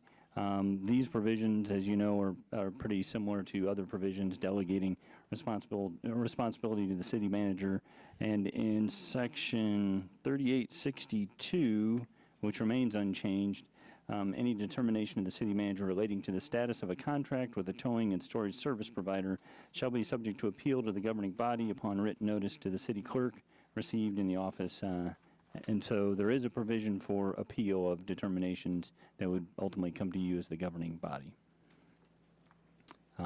Be happy to go answer questions or go into greater detail. Well, I'd As you like to like. tackle the easier part first. I certainly have absolutely no problem with the city manager being the determiner of this. I have no desire to micromanage the specifications in this. And if you think it would be hard for one commissioner to do it, try to get 5 of us to agree. So and this is the reason we have a city manager. I completely agree. That's the easy part. I'm just curious, were there complaints from other towing companies about, Yes, to the point of them getting legal counsel and challenging it. so there was a reason for us to consider making this? In all honesty, it's been an ongoing conversation for quite some time. We as staff, started to staff it through, but struggled to kind of get it to the finish line. So this has been something that's been under review for, prior to my tenure as being appointed the city manager. So it was in response to the observation that it was confusing and that there was confusion about separation of towing companies, as well as a recognition that we were receiving complaints. And how many do we have on the rotation? 5? Yeah, and I think, I can't remember who, someone I know it's asked. in here somewhere. Well, I'm not sure that it is, to be honest. And it, just kind of roughly guesstimating the number of calls for towing that the police department initiates using the road detaining schedule equates to approximately 600 calls for service a year is our best estimate. So there's a lot of towing activity that goes on privately outside of the provisions of this ordinance, but the need for the police department to call and utilize that towing rotation schedule, we estimate about 600 times a year. That's, all right.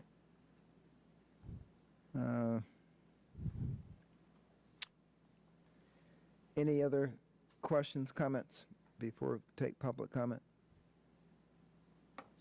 I may have a couple questions, but I'd like to hear from, if there's a representative of Palmer there, I'd like to hear from them first. I may have some questions for them. Thank you. Please come on up to the podium and give the city clerk your name. Roy Palmer. I apologize for not being here last week. I didn't know that we was on, that this stuff was on the agenda, so. One would say you were the smarter one. You figured to do it all in one meeting. We saved it for you. Okay, you had some questions, sir? Yeah. Commissioner Hoppick? Yes, because we're talking about, shared ownership. So you have ownership in both Palmer Trucking and then in a second towing company. And what is that? A&A Towing? A&A. Yes, sir. And I'll look to City Manager Scragg. Do we give these out? Was it on a weekly or on a monthly basis that we assign, assign these to the towing? Rotation? Weekly rotation.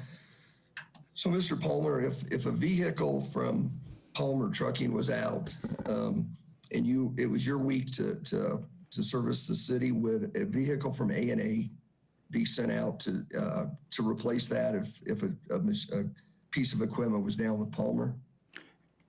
At this, the way the system, or the way the contract is set up, if Palmer was to be dispatched out for a week or for a call on that week, if we did not have a truck available, we can use anybody else upon the rotation that the city has set up with other towing companies to use vehicles or equipment, personnel, or whatever it takes to complete the job. So my next question was, if you didn't have the proper staffing with Palmer, you could use staffing from A&A to fill in that Yes, I gap. Yes, I could. Okay. Do you file consolidated financials and tax returns with Palmer and A&A together? They're all umbrellaed under, they're separate as far as showing books, but the end financial is all under my name. It's all consolidated. So when you file a tax return, they're both done together as a consolidated tax Correct. return? Yes. Okay. Okay.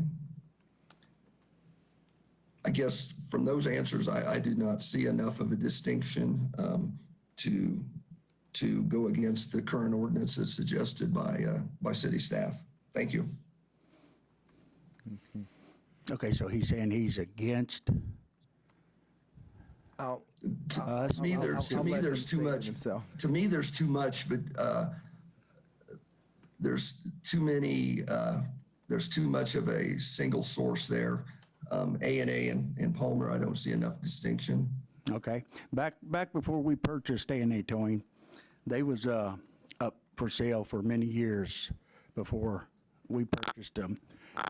Multiple towing companies they was able to have the opportunity to buy A&A Towing out.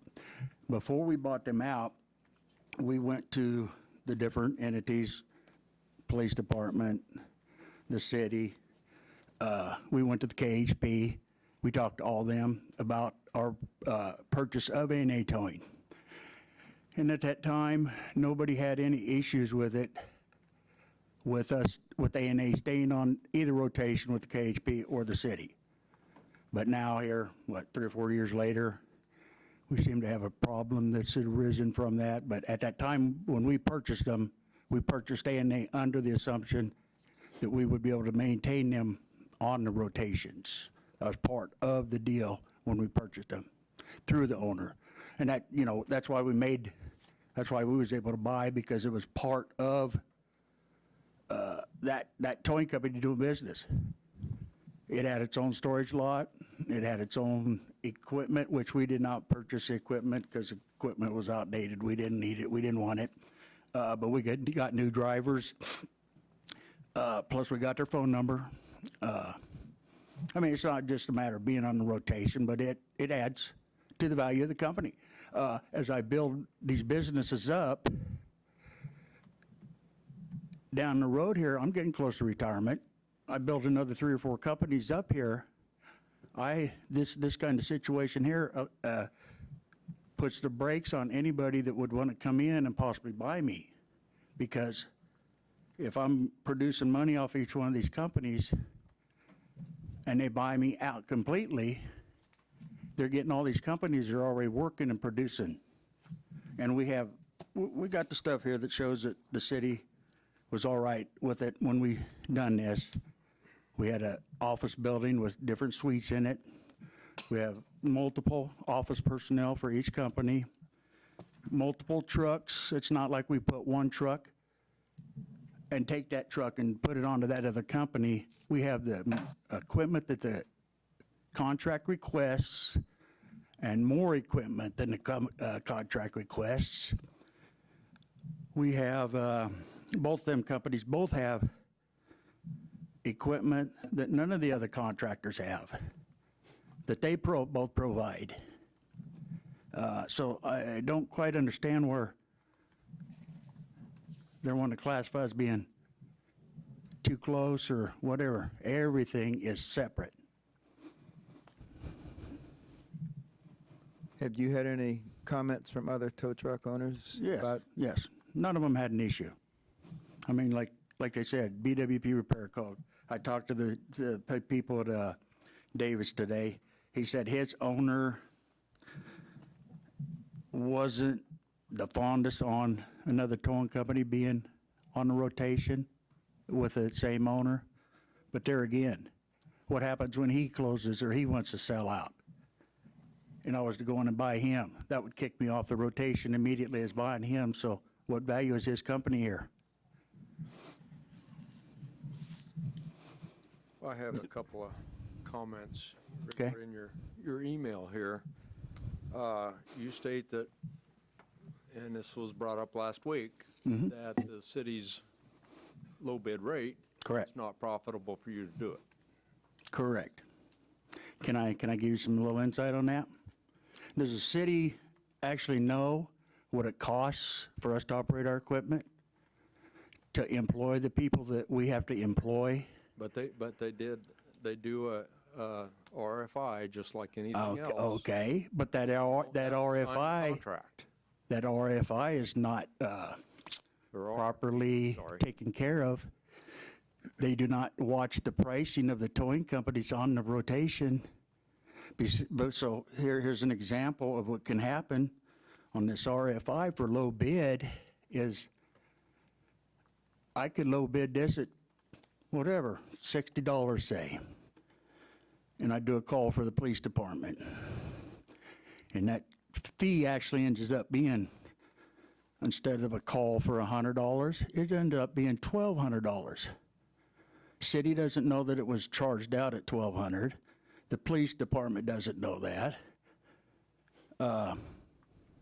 So that contractor that got that low bid for $60 got a call, he billed out $1,200, okay?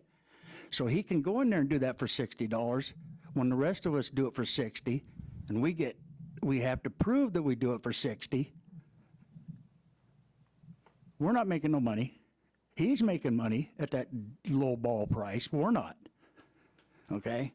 So when we go out there also, and it isn't all about the money, it's just providing a service to the people. We go out on calls. We're 10 miles from Walmart. Say we get a call at 2 o'clock in the morning. Send the driver out. Driver shows up. PD calls us off the call. Cancels. Just got my driver up. Paid for my truck to move. Paid my driver. My driver goes back home at 2:30. We call him at 3:30 for another one. He gets out there. It's not a all the time deal, but I'd say 10 to 15%. We're not getting paid for the calls that we do because we get canceled. You can't run a business that way, especially this business. I got over $1 million worth of equipment here.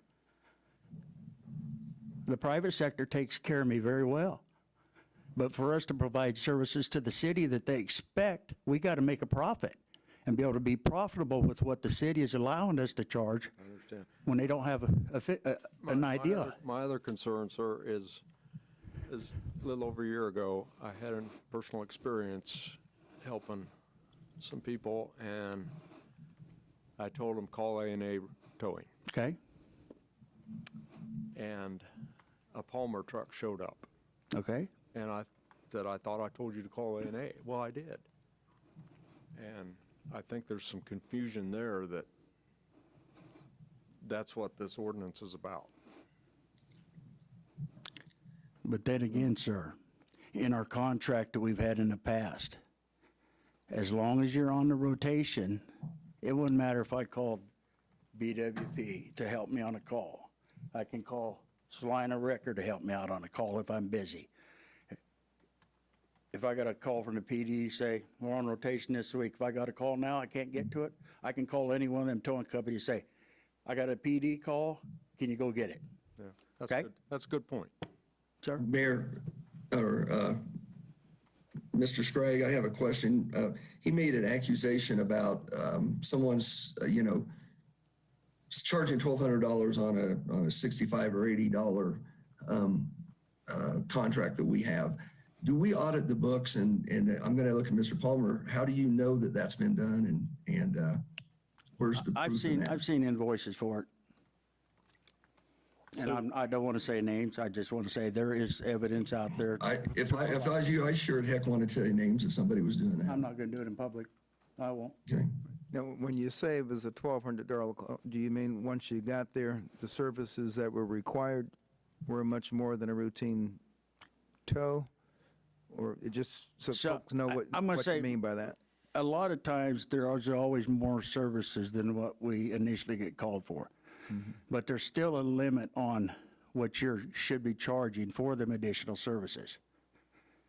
I mean, for your hourly rates or additional cleanup or anything like that, the disposal of the contaminated stuff, the the floor dry, that kind of, no, that stuff's listed in our contract.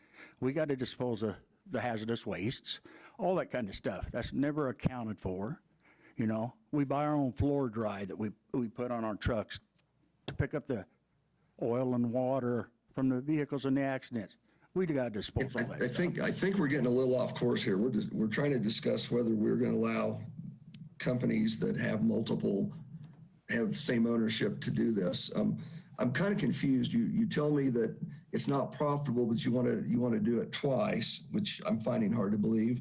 You stated that it's not all about the money, but then you also told us that you're concerned about not getting these would hinder you being able to sell your business. Well, as a business owner, if I have a contract I'm losing money on, I'm not going to continue to do it. So I'm not going to address I've addressed those, but I still think we need to get back to, and I'm going to look at City Manager Scragg.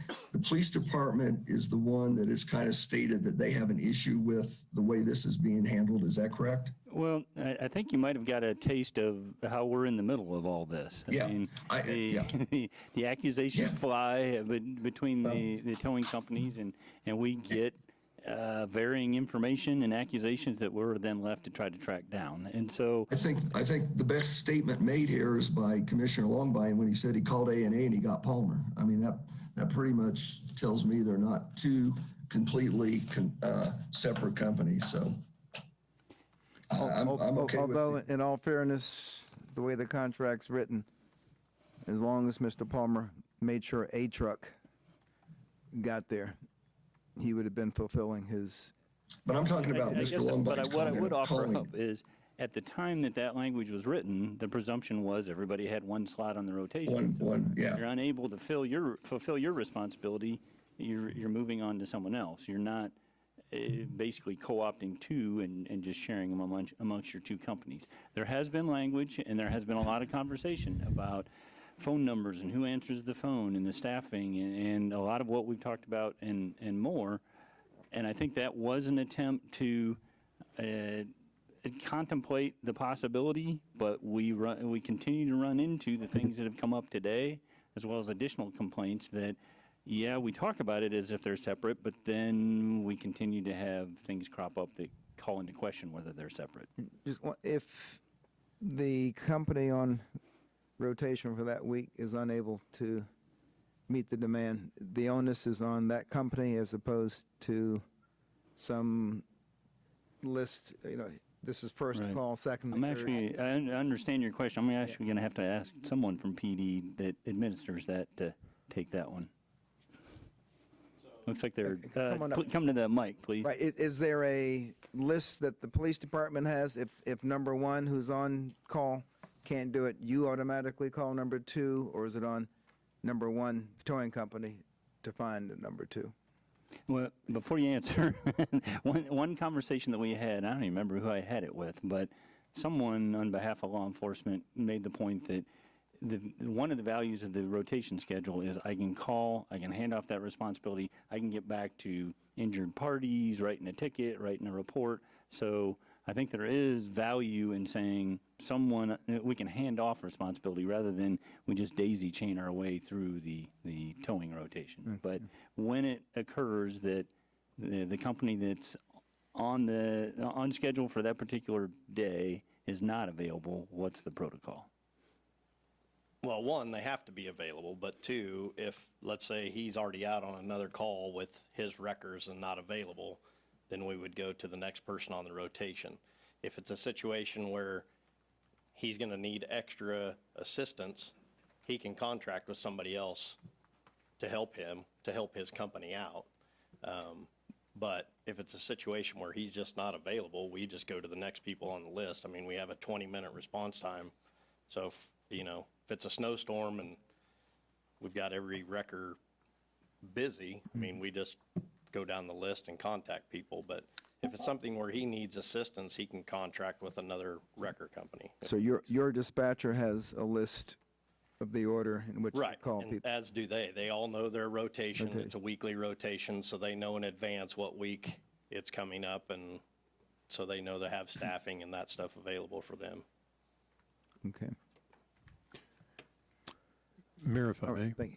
Yes, sir. Just a hopefully helpful point of clarification. Am I correct, Commissioner Longbine, that your example was one where the party was requesting Correct. service? Correct. Rather than, in that case, the list is not involved. That's Good correct. point. Yeah, could I ask you, was that one like through the law enforcement, or was it by a friend of yours, or something like that? No, it was unlock. Okay, so in And, that case, and I can tell you Buzz was a personal family friend, okay, and so I always called A&A. okay. And it was just, I was surprised when a Palmer truck showed up. You know, got the job done quickly, responded well, but, But if that were a law enforcement call, the surprise, the Yeah. other party is surprised, and that similar conversation happens. I thought it was supposed and to I be. guess law enforcement, I don't know, you can speak to this, Captain, but, you know, they're expecting A&A to show up in Palmer. Is there any issue with that? As far as, usually the record companies have the issue, not us. Okay. We just want somebody to remove it. You just. Normally don't- what happens is. You don't if- care who shows up. If it's let's say it's Palmer's week to be on rotation, and just like, let's say we have an accident where we're gonna need multiple wreckers, and another, let's say, just like your instance, somebody requests a different one. Well, if they're on rotation and they show up, and then let's say Salina wrecker shows up to the same accident, that's where usually we end up having an issue. And usually it's the wrecker company that says, hey, it's my week to be on rotation, why is this other company showing up? But your officers give, you know, usually this is a bad day for people. Do they give them the option to a towing preference? So if you or request, wrecker I on mean, call? there's private businesses, you know, the car dealerships, some of those have wreckers. If they say, I would like a private business to come get me, we offer that. I mean, Right. but if it's a situation where they don't have a request, we're in the middle of the street, we have to get your car removed, then we go off the rotation. But if you request a personal, you know, somebody to come get your car, as long as they can meet our demands to get there and it's not gonna be 2 hours, then that's fine. But if, you know, if it's gonna be over the 20 minutes, then we say, well, we're gonna call who's on rotation. That makes sense. And sir, when it comes to like that situation with you, if our, Can you come up to the Come up microphone, to the please? mic if you don't mind. if our A&A truck was already out on another call, I'm not gonna hold that customer up, setting them there while they're waiting to get their door unlocked, while my A&A truck, or my 2 A&A trucks, or my 3 A&A trucks are busy. I'm gonna send my next available truck to accommodate the customer. Because time is precious to the customer. They don't wanna sit there, they don't wanna be locked out of the vehicle, they don't wanna, whatever the situation is.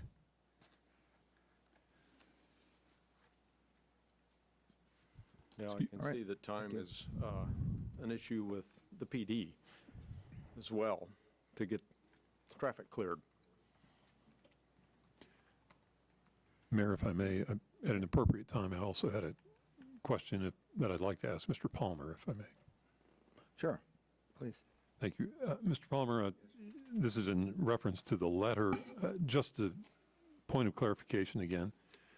I see that A&A Towing and Recovery is identified as a limited liability company. Yes. Palmer Truck and Trailer Repair in the letter is referred to only by that name. Proprietor. It's a sole proprietorship. I'm pretty sure it is. If not, I might be a limited liability on that one also. I do not know for sure. I'm thinking that one's a sole proprietorship. Okay, thank you.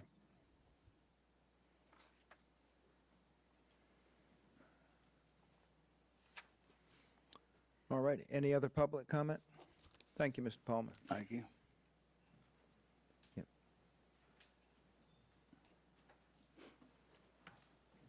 John Blanchard. I came here for Citizens Forum, but since I have to sit through this, I'm going to do it. I was watching this in the car. Two things. One, I never received a notification of the meeting. I usually am on that email list. I wasn't emailed that, so maybe the city manager can look into that. Couple things here. One is that if you have the city rotation I think you need to separate ownership. If A&A is fulfilling all the obligations and all the licenses and requirements and so on, and the other company is doing it, I think they need to be looked at as separate entities. Every other towing company out there has an opportunity to buy other equipment, register their businesses, do it the same thing, and then you have 7 or 8 or whatever. But I think it looks an awful lot like we're punishing Mr. Palmer because he bought a company and now has 2 companies and doing this. And there is a bit of a slippery slope here, because if we go on simply who is the owner of record of these businesses, I think we need to take a really close look at ownership of development companies, conflicts of interest on this board, and if we're going to say we're going to hold Mr. Palmer and whatever he's associated is all lumped together as one, then I think we need to start doing it on everything else. So let's, you know, I've known him from the past, and when I was on the commission, he came up before on an item. And, you know, he's a hardworking guy. And, you know, let's reward these guys that are out here working hard and not just think like they're trying to get one over on everybody all the time. So I would support Mr. Palmer on this thing, and if any other towing company wants to have a double dip or whatever they call it, then I would just simply invite them to go buy another towing company or start another towing company. But thank you for your time.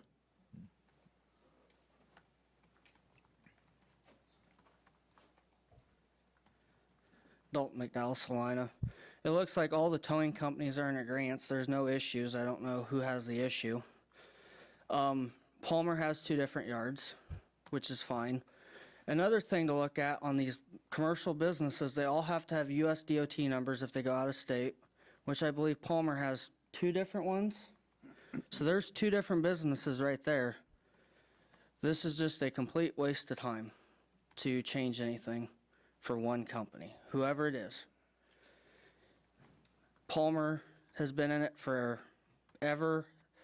All these companies here locally combined, the 2 companies here right now probably have over 35, 40 years of combined experience with the owners as it sits right now.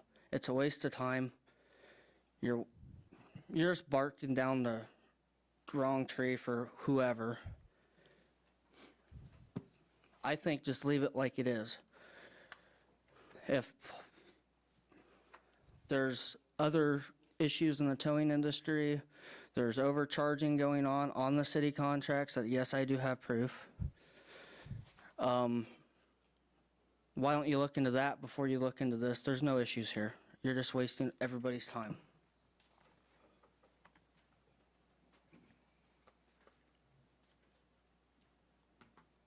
That did spark a question I was going to ask. Do we allow additional payment when extra services are required for a police call? Yeah, there's a fee schedule that is bid, so it's more than just a tow, as we kind of generically speak to it. Now, in terms of the agreed upon fee schedule that was submitted by the bidder and is the fee schedule applicable to city tows, that may not be the same fee that they charge for a private tow, and so I can't speak to overcharging. Dalton, you can't speak from back there. Sorry. So in direct answer to your question, there's more than just a tow as part of the fee schedule. Right. There may be other services that aren't contemplated as part of that fee schedule, and if so, we need to factor that in the next RFP. So then we don't. So if a $1,200 service was performed, there's currently no way to submit a bill, even if it was at a contracted rate for those additional services? We're not paying the bill. The car owner is. And so we're just making arrangement for the tow service, and then the bill and payment is between the towing company and the vehicle owner. So that may involve a storage fee that they're not able to pick it up immediately, there could be a number of fees. And that is an important point to remind folks. We do not actually pay the fee for the tow. The fee schedule is public information, and if a vehicle owner feels like they've been charged an inappropriate fee, then they can make that complaint and we can track it down that way. All right. So then the basic issue is giving the city manager the authority to decide if these are two separate companies or one. Yeah, and What just it boils down to, yeah. And just to be clear, there has been language previously about separate storage lots and phone numbers and things like that. And there's continued to be confusion, for lack of a better word, as well as accusations that that's what's said, but that's not what's actually happening. And it leaves us in a tough spot trying to track that down.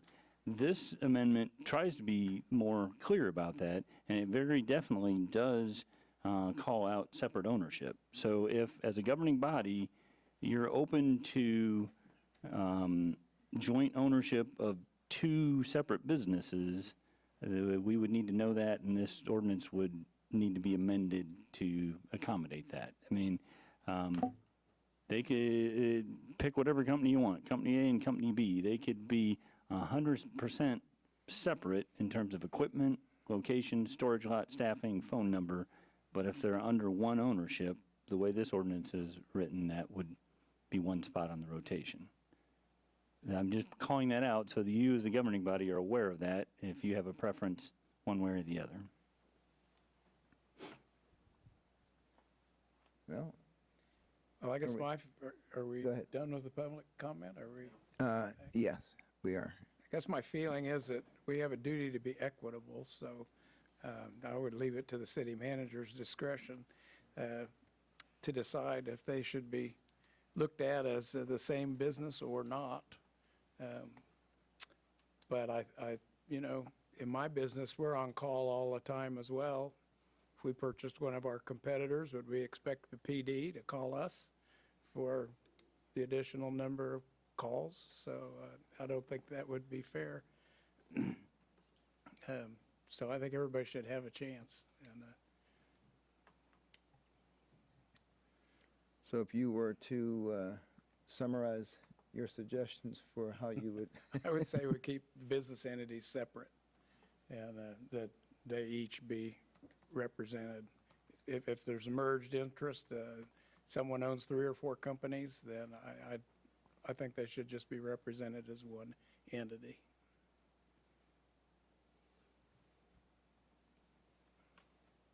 Any final comments, Commissioner Longbine?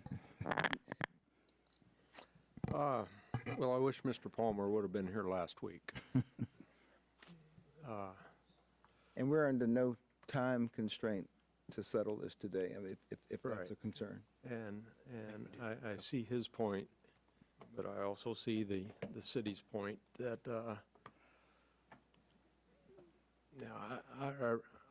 I agree with Commissioner Ryan that it probably ought to be more separated in terms of the corporation, the company. You know, you list A&A as an LLC, and, I think I'd be okay if it's just a little more separation. And, I understand that there is, when we get into a snowstorm, we need everything we can get in terms of getting vehicles out of ditches and off the road. So, yeah, I think I'm okay with repealing this, or not approving this, but a separation of the company. And Commissioner Hoppick? I've kind of stated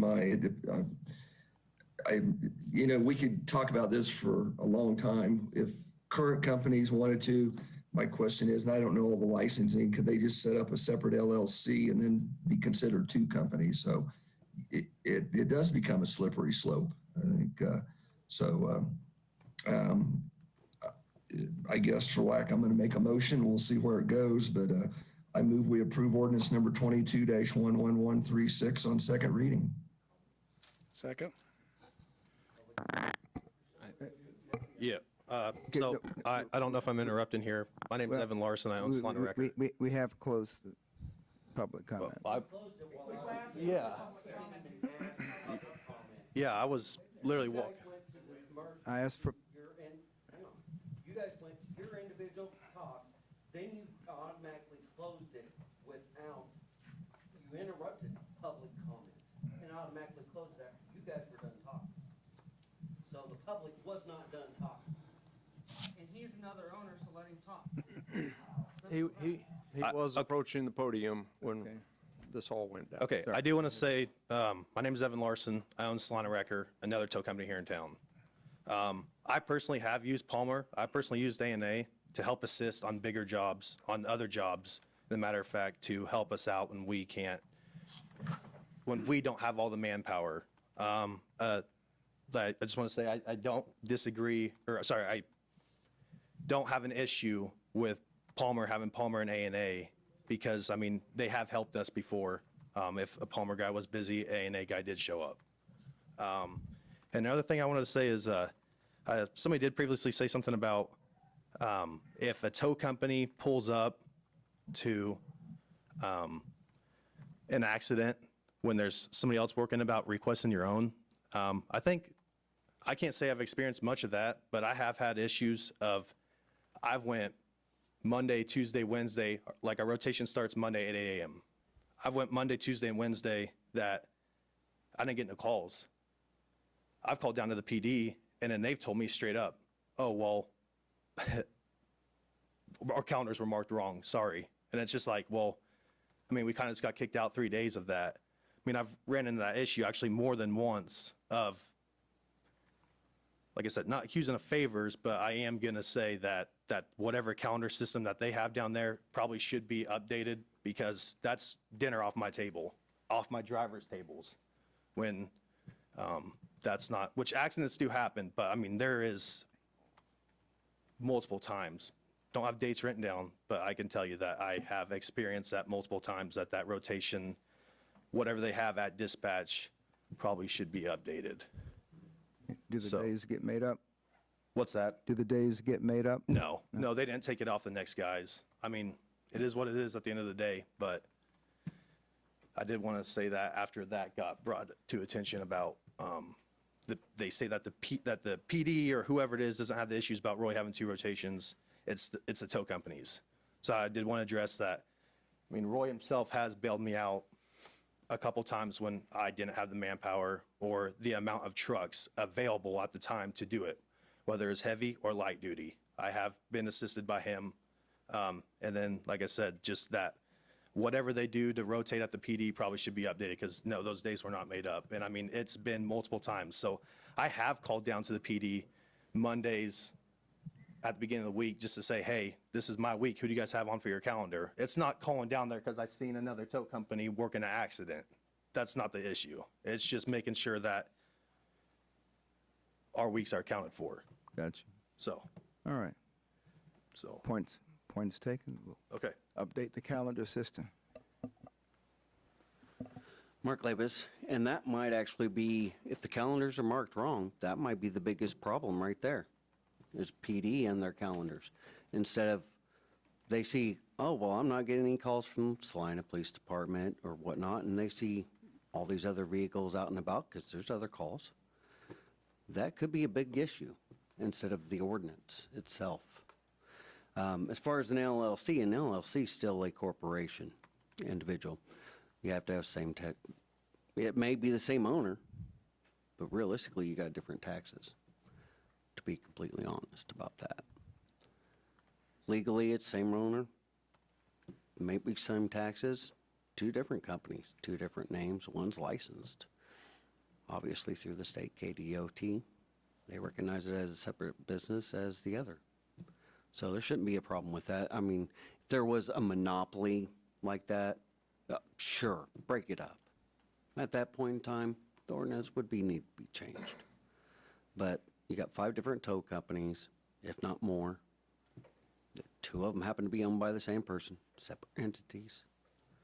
You know, it's not a big deal with this portion. If you have a monopoly, that's a problem. And you do have monopolies here in town that you do not address. Mr. Parliament, try to make this short since Yes, I will, this is sir. your...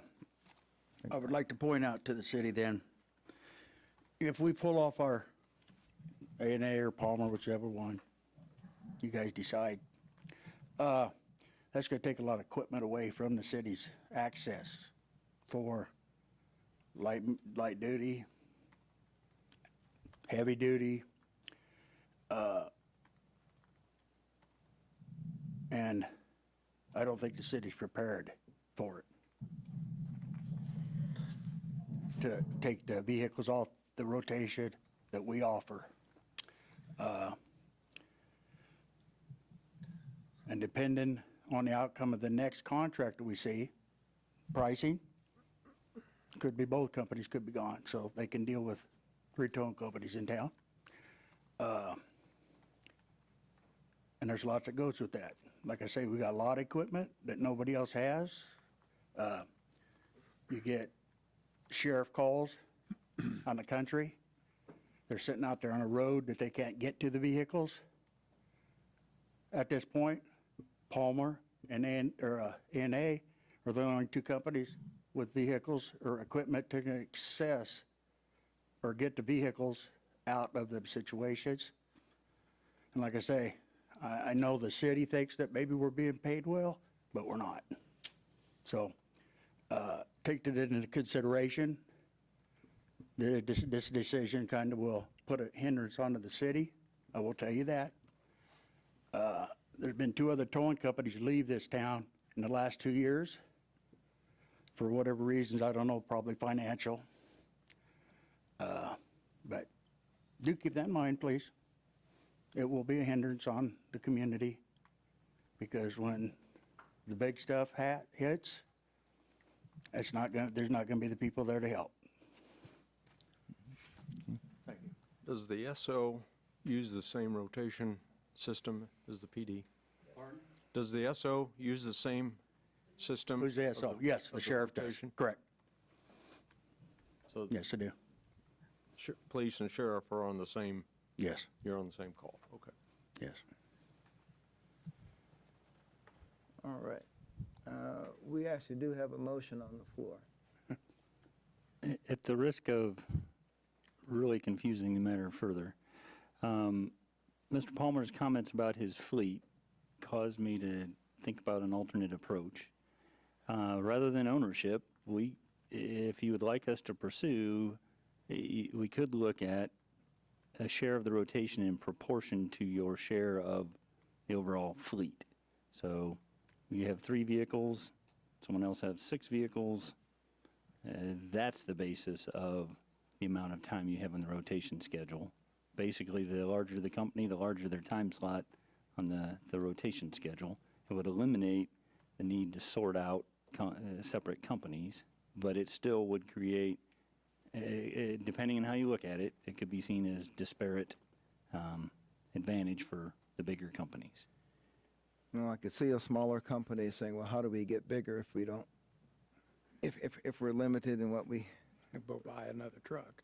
And Mayor Davis, Don't have to keep track of it. I had Mr. Palmer's comment about whether he goes with A&A or goes with Palmer.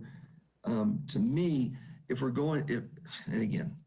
just looking at ownership, if Palmer's the one that is in the rotation, what we're doing is we're not telling him he can't use A&A equipment. We're just telling him he's going to be 1/5 of the rotation, or if there's now 1/4 of the rotation instead of 2/5 of the rotation. Isn't that correct? Correct. Okay. If they were deemed to be under the same. If they were considered to be under the same umbrella, Right. he would just be changing we would just be changing the rotation of companies. He could use whatever equipment he has, so we wouldn't be losing the ability for him to use his other equipment. Correct. Well, there's a motion on the floor. Ready to vote? It's been moved and seconded to approve ordinance number 22-11136 on second reading. All in favor, say aye. Need a roll I'm call sorry. there. Need a roll Second, call. That's right. Thank you. Vote by roll call. Commissioner Hoppick, Aye. excuse me, Commissioner Longbine, Nay. Commissioner Ryan, Aye. Mayor Davis. Nay. So this fails to pass. Correct. So We'll proceed with the ordinance that's currently in effect, with 4 out of 5 commissioners in attendance. That creates a possible opportunity for reconsideration, and we'll staff it through between now and your next meeting. if there was reconsideration at the next meeting, are there any suggestions for massaging this that might make it more universally attractive? Might be nice to sleep on it and digest what I've heard to this point. Actually, that's my exact thought. We will sleep on it and move on to 6.2. Item 6.2, approve resolution number 22-8083, authorizing the mayor to execute a license agreement with Community Housing Development Corporation of Central Kansas for property located at 1031 East Elm Street.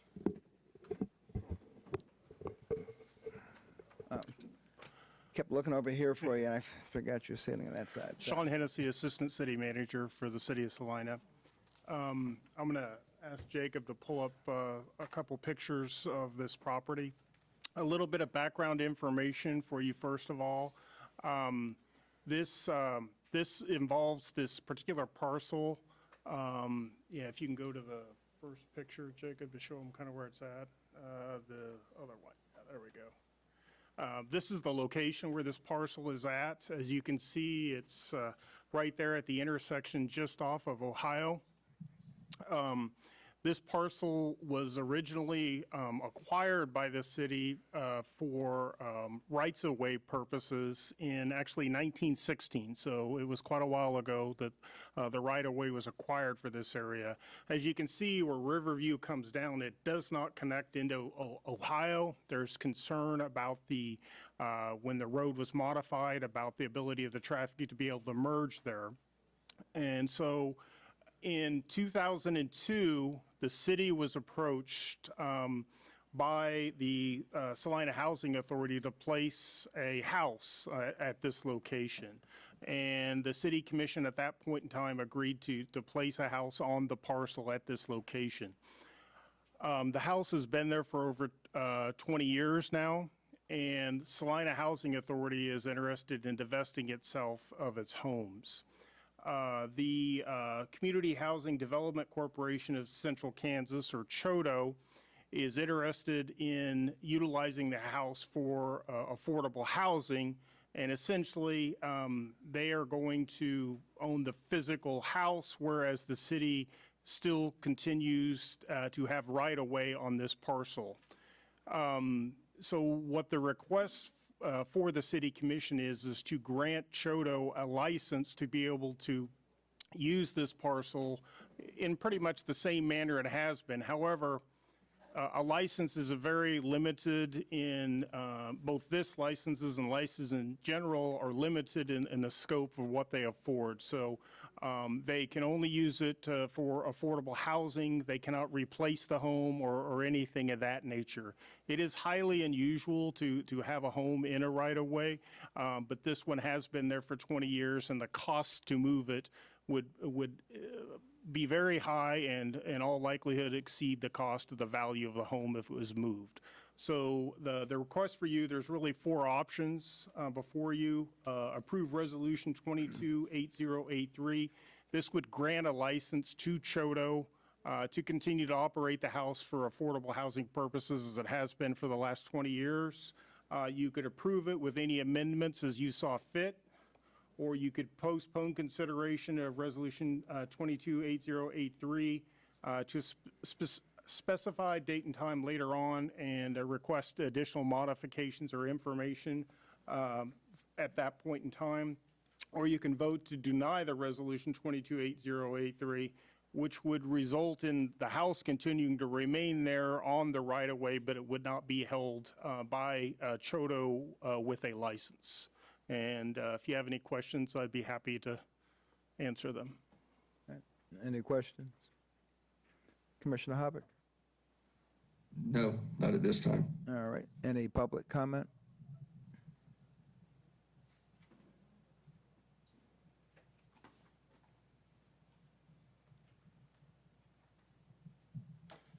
Gary Hobby, Salina, Kansas. At the time, I was the director of the Community Housing Development Corporation as we negotiated with the Salina Housing Authority to purchase 44 units. Knowing some previous history of this lot, we questioned the availability of the Housing Authority to be able to sell us this property. We went through quite a long, lengthy, multiple years of process of being able to transfer properties out of the city's name into the Salina Housing Authority actual LLC. What we ended up doing was we ended up purchasing 43 units from the Salina Housing Authority rather than 44 because this property itself could not be purchased. HUD denied the fact that we would be able to purchase the property as well, and so they took it off the list, and that's why we ended up with 43 properties. We kept working with HUD and the Salina Housing Authority and went through multiple discussions and periods of time, and over about 4 to 6 months something, HUD had agreed that if we kept, this Chodo kept the house as a low to moderate income housing project and kept it intact and did not make any prior changes or anything, they would gift us the house. But we needed this license agreement to be able to continue forward. So as we kept moving through this process of 43 rental units, as well as doing our renovation project, Gary decided that he wanted to step down as the director, knowing that we would need an office space and a full-time director to take care of 44 rental units as well as renovation of projects.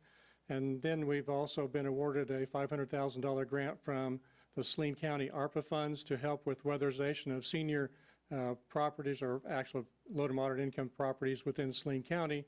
Gary knew then definitely he was not going to be able to be a full-time director of the Chodo.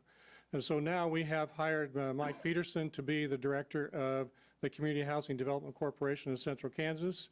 He has secured for us an office space and is set up to do the actual day-to-day work with the rental units as well as our renovations of properties, and he's getting ready to kick off the weatherization program. So I wanted to see the new director of the Community Housing Development Corporation, as well as we appreciate your help and support with allowing us to have a license agreement for this property at 1031 East Elm. Right?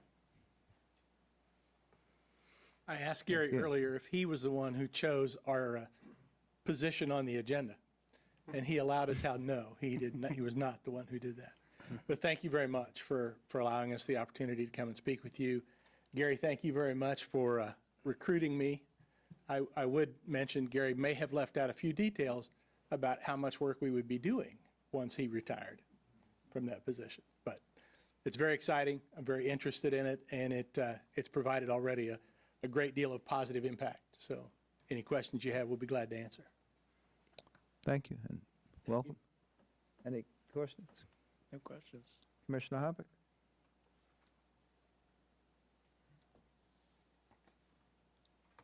No, I don't believe so.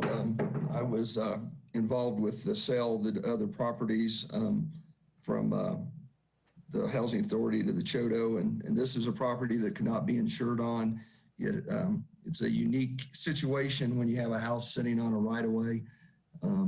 So the fact that they're leaving it as a low-income housing and the Chodo's, done a nice job with other homes in the community, I think this would be a good move. Right, thank you. Any public comment? Thank you. All right, bring it back to the commission for action. Mayor, I move we approve resolution 22-8083. Second. It's been moved and seconded to approve resolution number 22-8083. All in favor, say aye. Aye. Aye. Any opposed? Motion carries 4-0. Thank you.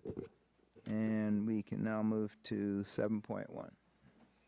Item 7.1, approve Resolution 22-8085, supporting and approving the inclusion of Pioneer Hall on the Kansas Wesleyan University campus on the Register of Historic Kansas Places and National Register of Historic Places. Mr. Andrew. Yeah. Thank you, Mayor and Commissioners. This has been brought to you and placed on your agenda to see if the City Commission would like to offer a resolution of support in support of the nomination for placing Pioneer Hall on the Kansas listing of, or Register of Historic Kansas Places and the National Register of Historic Places. And on August 22nd, you renewed our agreement with the State Historic Preservation Office that continued our status as a certified local government, which means that we get to do reviews locally on historically significant properties. And so this is being put forward with a draft nomination that was prepared by a preservation consultant, and it goes to the State Review Board on the 5th of November. And so they have provided us a 60-day window to provide comments from our local Heritage Commission as well as the City Commission to determine whether you're supportive of the nomination.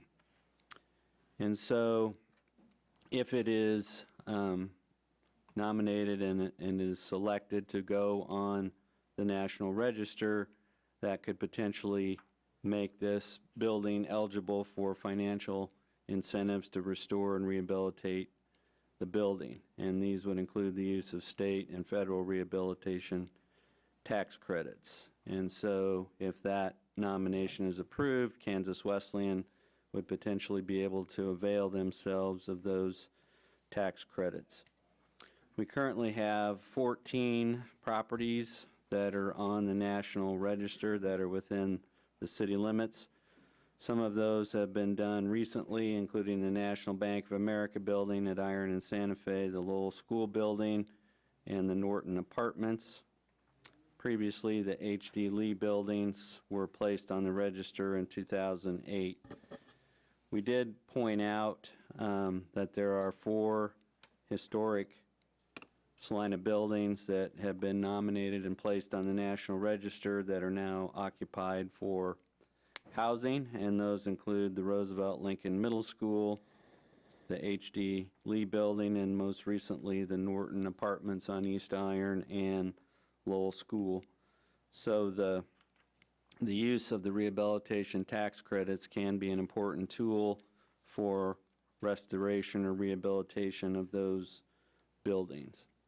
And so we've provided you some historic overview, the effects of what the designation would have if this were placed on the National Register, and they have put forward this nomination finding that Pioneer Hall meets 2 criteria. One, that the property is associated with events that have made a significant contribution to the broad patterns of Salina's history, and that the property embodies distinctive characteristics of a type, period, or method of construction, or represents the work of a master, or possesses high artistic values. And so we've provided you with the full nomination form and some information about those 2 criteria. One of the things most interesting about the project was that essentially Kansas Wesleyan took a pay-as-you-go approach to constructing Pioneer Hall, and so it actually was constructed over a period of 8 years because they would have sufficient money to do a certain amount of work and then stop and then raise some more money, and so it actually took 8 years to complete the project, and it was dedicated in 1930 as the Hall of the Pioneers. So it was designed by an architect who is considered to be one of the pioneering architects in the state of Kansas, who also has designed several notable school buildings and some notable buildings in Wichita as well as Kansas Wesleyan. So according to the nomination form. The Pioneer Hall is a strong example of the collegiate Gothic style of architecture. We did provide notice to property owners within 200 feet of the main campus, and the Heritage Commission conducted a public hearing on October 12th, 2022. We only received one comment from a neighboring property owner, and that was Dr. John Marietta, who indicated that he was very supportive of Kansas Wesleyan's efforts to nominate Pioneer Hall.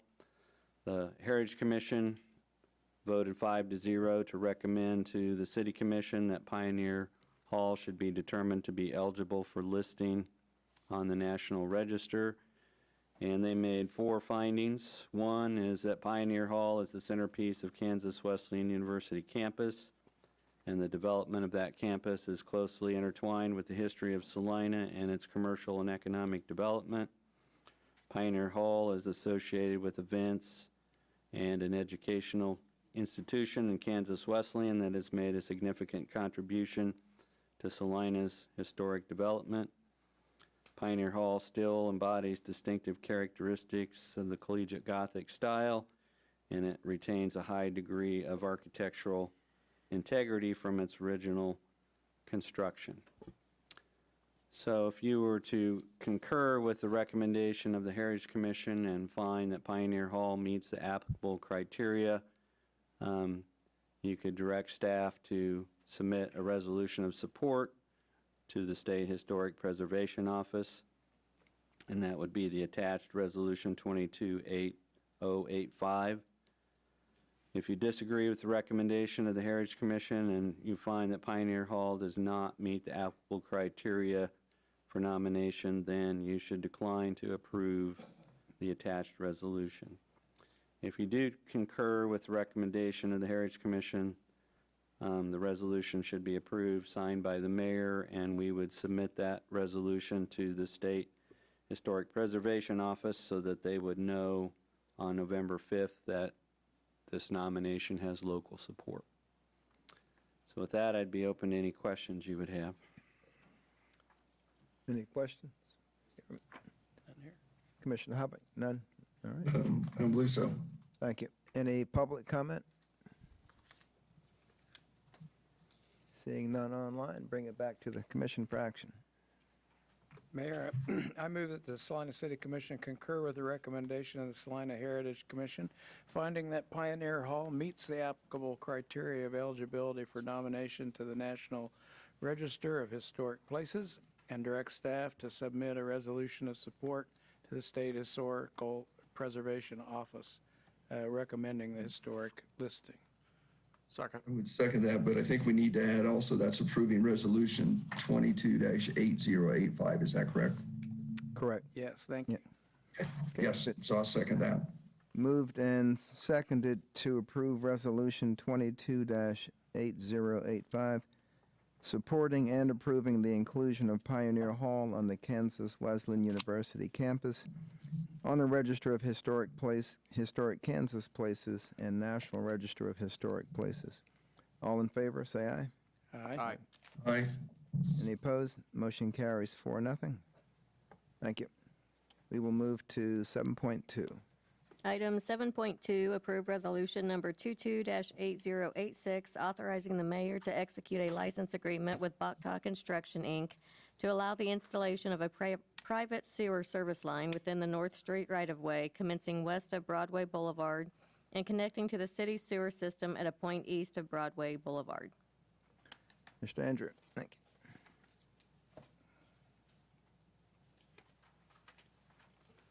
Thank you, Mayor and Commissioners. We're back over in the Chicago edition over near the intersection of Broadway and North Street. And as we reported earlier in July, this is an area where there was numerous property acquisitions and condemnations related to both the construction of the U.S.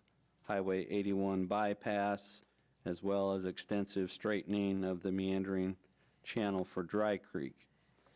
And so there was an area that was Lot 1, Block 1, Lots 2 and 3 and 4, Block 1 of the Chicago edition, portions of which were condemned for the U.S. Highway 81 project in 1936.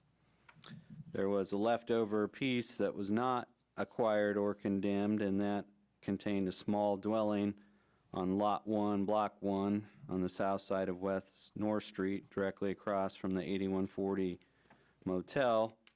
This dwelling was addressed as 1215 West North Street. And Mr. Bhakta, the owner of the 8140 motel, purchased this dwelling and determined that it was located on a small island that was surrounded by platted or condemned public right-of-way on the west, south, and east. And he had met with city staff and expressed an interest in removing the dwelling and constructing a new parking area on the south side of North Street to serve as overflow parking for his motel. Although it is a residence, the property is zoned I-2 light industrial. So Mr. Bhakta hired a surveyor, had a survey done of the property. He filed a petition requesting that a portion of the right-of-way surrounding the property be declared surplus and vacated and made available for private use. So you held a public hearing on Bhakta Construction's vacation petition on July 25th, 2022 of this year. We presented a staff report and numerous drawings. There were comments made by Mr. Bhakta's attorney, comments from Barb Young, representing North Salina Community Development, and comments and questions from commission members. At the conclusion of that hearing, you voted 5-0 to approve an ordinance on first reading that vacated right-of-way, a small sliver on the west over here, some property on the southwest, some on this side, and then basically a triangle coming over like this. So that was approved on first reading, then approved on second reading on the August 1st. Upon a second reading, the ordinance was recorded in the Register of Deeds office. That had the result of transferring ownership to Bhakta Construction, Inc., the abutting owner. And a result of that transfer, this parcel here added a total of 15,407 square feet through that vacation. At this time, Mr. Bhakta Construction is now looking at construction of a building at 1215 West North Street, where a vacant dwelling, which appears in the photo but is now gone, was recently demolished. And this dwelling site adjoins the vacated right-of-way on the west and obviously on the other sides as well. So there's vacated right-of-way here and all around that location. And Mr. Bhakta is proposing to construct a private sewer force main that would tie into an existing sanitary sewer manhole that's located east of Broadway, about 250 feet east. And so the sewer would come out here. The red line indicates where that sewer would be. It would be located within the public right-of-way. There's a manhole, public manhole, that's about 250 feet east of the Broadway Boulevard. And because it would be located in the the North Street right-of-way, it would also cross the Broadway Boulevard right-of-way. It would be approximately 500 feet to reach that manhole. So the request was to prepare and present to the City Commission a license agreement that would authorize Bhakta Construction to install what would be a privately owned and maintained service line, but utilize the public right-of-way, which is usually reserved for public and franchise utilities. And so the license agreement that's been prepared requires the owner of the private sewer service line to acknowledge that there are certain risks and liabilities associated with installing private improvements in the public right-of-way. We have a standard document for underground utilities, and that was prepared and has been sent to Bhakta Construction. That agreement outlines the responsibilities of the owner of the private property and requires that they be responsible for maintenance of the line, and puts them on notice of the possible need to remove or relocate the line should some public project come along that would be found to conflict with the existence or ongoing maintenance of that line, or something that involves public or franchise utilities. So we did contact all the public and franchise utilities. That would include City of Salina Water and Sewer, Evergy, AT&T, Kansas Gas, and they did not have any objections to the placement or the proposed location of this sanitary sewer service line, but they did want to make sure that the applicant's contractor would contact One Call to get utility locates before starting any construction work, because there are a number of franchise utilities that are in that intersection. So if this were approved, the cost of installation and the maintenance of the private sewer line will be paid for by the property owner. There would be no fiscal impact on the city other than reviewing the applicant's construction and design plans. So in terms of your alternatives this evening, you could approve the attached resolution that would authorize the mayor to execute a license agreement with Bhakta Construction. If that were approved, it would be recorded in the Register of Deeds office and would run with the land. So if there was a change of ownership, it would run from owner to owner and not just be between the city and an individual entity. You could approve the resolution with amendments as you deem appropriate.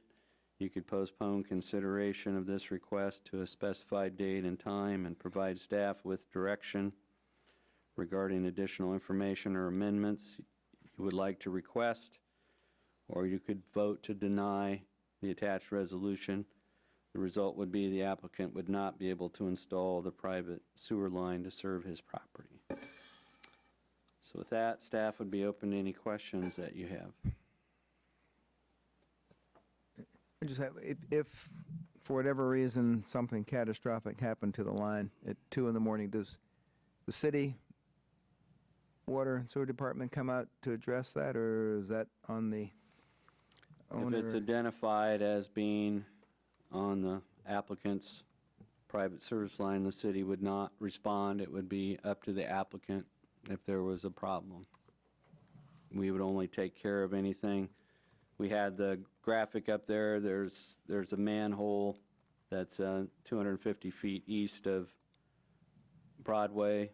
There are public lines associated with that. If there was anything with the manhole or public lines associated with that, the city would address that, but everything that's outlined there in red would be considered private. There would be an exhibit that would be recorded in the Register of Deeds office that would make it clear what portion of that line is private, and that would be the responsibility of Bhakta Construction and Bhakta Construction's successors. Right, and if it was creating some type of city emergency, and I'm having trouble describing what is. Well, if we situation where the city had, if steps we in. had an emergency public repair, or we had a public project, and this private line was interfering with that, we would have to provide Mr. Bhakta or his successors with notice of that, but they would have to remove or relocate the line to make way for whatever project or improvement we had. So the most important thing about a license agreement is it is subservient to whatever interest the public has. And if it's in the way or it needs to be relocated or removed, it is placed there at the risk of the private owner.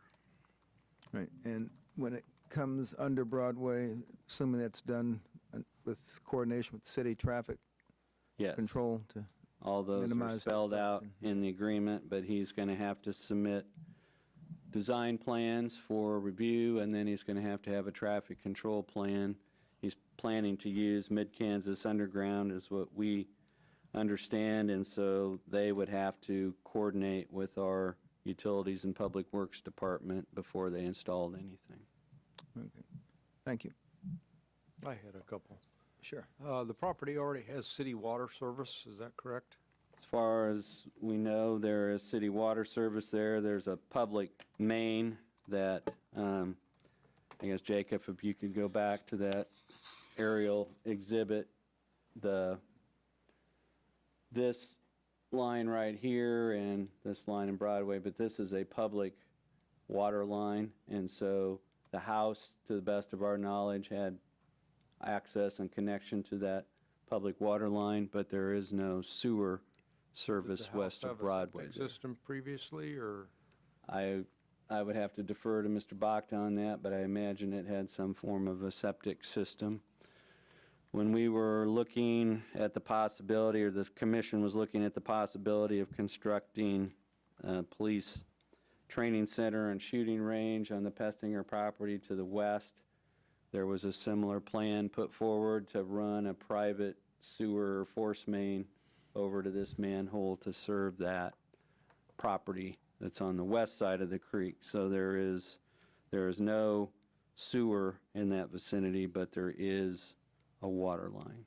And that would be done with underground boring?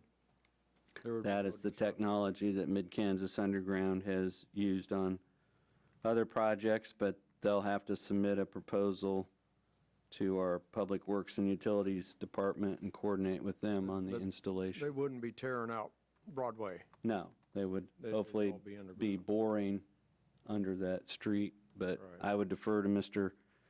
Bhakta as to what his plans or what he's been told by his contractor.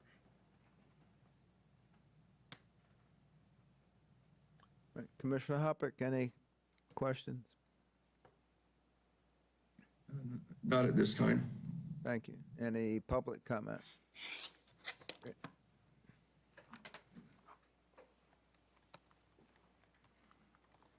Ben Winholtz, Salina. Couple of things to look at this. If this is a forced main, in other words, it's pumped, it's under pressure. So at one time, Broadway was a highway bypass. I don't know if it still falls under that, but I'm thinking that there are regulations and rules for going underneath the highway. If it's a forced main, more than likely, of course, maybe his contractor has figured this out, or the city knows this, that it should have to be sleeved. That gets quite expensive, depending on what size of main he's going to put in. Also, if it's a forced main, I've never known the city to have a forced main terminate at a sewer manhole. I don't think that's kosher. And the rules that would have to be tied on to the main that's below the manhole and not in the manhole itself. So that's a couple of questions and concerns that I would have with this line.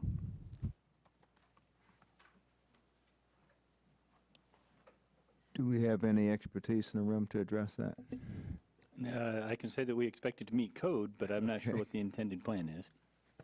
Well, the Broadway Boulevard is no longer a state or U.S. highway. The right-of-way for Broadway Boulevard belongs to the city of Salina. It was quitclaimed to the city by KDOT. So KDOT is not an interested party.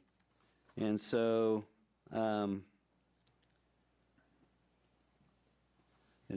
the agreement says that prior to construction, reconstruction, or relocation of any facilities, the licensee or contractor shall admit to the Public Works and Utilities Department for approval plans and specifications for the proposed installation.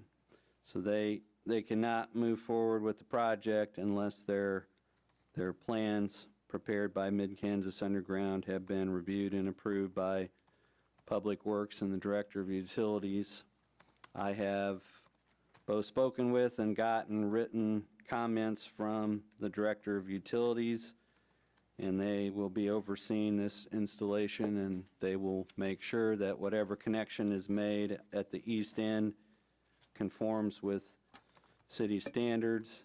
And so the license agreement states that all technical standards governing construction, installation, operation, testing, use, maintenance of the line in the right-of-way shall be in accordance with applicable present and future federal, state, and city law, including but not limited to the most recent editions of the Uniform Plumbing Code or such substantive equivalents as may hereinafter be adopted or promulgated. So it is spelled out in the license agreement that the plans will have to be reviewed by the Director of Utilities, overseen by the Director of Utilities.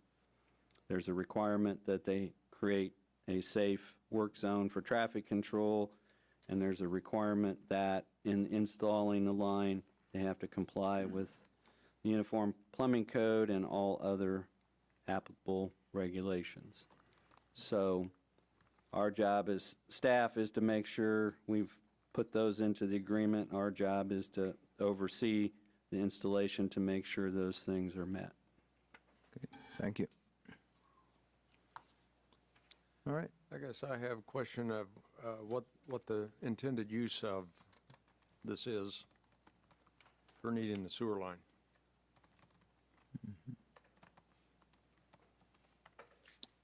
Roger Bhakta, 1220 West North Street. As you know, we just removed the house, got it all cleared up, all the trees and everything. Since we are doing all the dirt work right now, my plan is to get the sewer done just in case we do any other future project on there. So beside tearing up all the yard again, getting all the dirt work, digging and all that mess again, I might as well do it now and get it done over with. So right now, we don't have any future plans doing anything, just want to get the sewer up there so we can connect to something. We got the water, we got the gas, we got the electricity, but we don't have no sewer. So that's, right now, just no plans. Just we want to get that sewer there since we're having all this construction going there. I mean, it's cleaning up the trees, dirt work, the house is gone, so I'm trying to, just get everything done at one time. And have you complied with the agreement of cleaning up the area? Yes. You can drive up there and see everything is nice and clean right now. Do you plan to move the shipping containers anytime? Yes, as once that dirt work is done in the backyard, backside, we're gonna be removing those containers from there too. All right, thank you. All right, any other public comment? All right, we'll bring this back to the Commission for action. Mayor, I move we approve resolution number 228086, authorizing the mayor to execute a license agreement with Bhakta Construction Incorporated to allow the installation of a private sewer service line within the North Street right-of-way commencing west of Broadway Boulevard and connecting to the city's sewer system at a point east of Broadway Boulevard. Second. Okay, thank you. It's been moved and seconded to approve resolution number 22-8086. All in favor, say aye. Aye. Aye. Any opposed? Nay. All right, motion carries 3-1. All righty. We will now move on to 7.3. Item 7.3, approve ordinance number 22-11137, changing the zoning district classification from R1 to R2 on Lot 8 and 9, Block 3 of the Ryan Addition, located south of Schilling Road and east of Ohio Street in the city of Salina, Kansas. Mr. Andrew.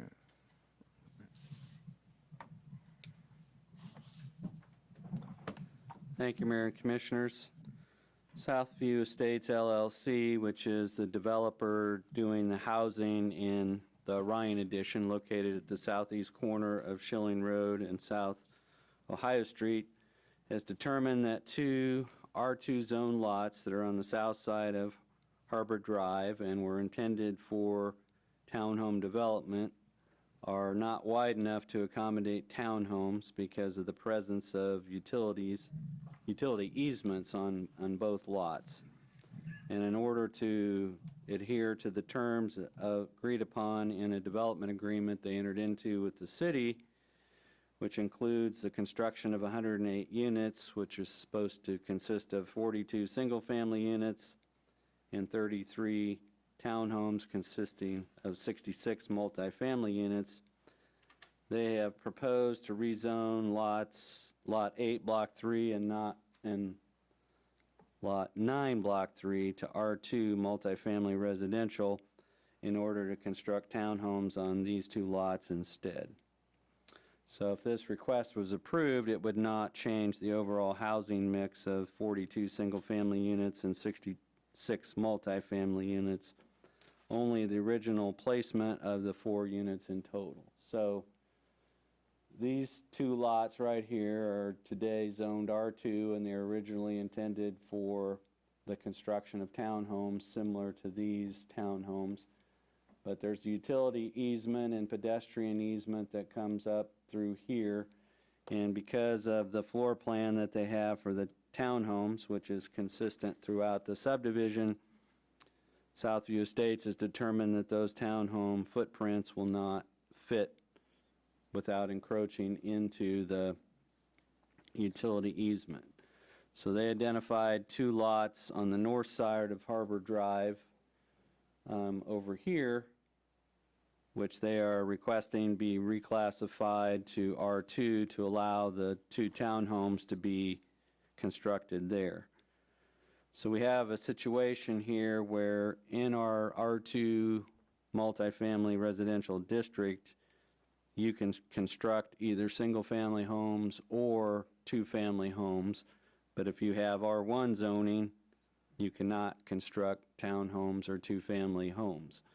So we will end up with these existing lots here will be continued to be zoned R2, but the plan is to build single-family homes on those because they have a smaller footprint than the townhomes, and they will fit despite the utility easements, and then they would construct the townhome units on the north side of Harbor Drive over here. So the character of the neighborhood will remain the same.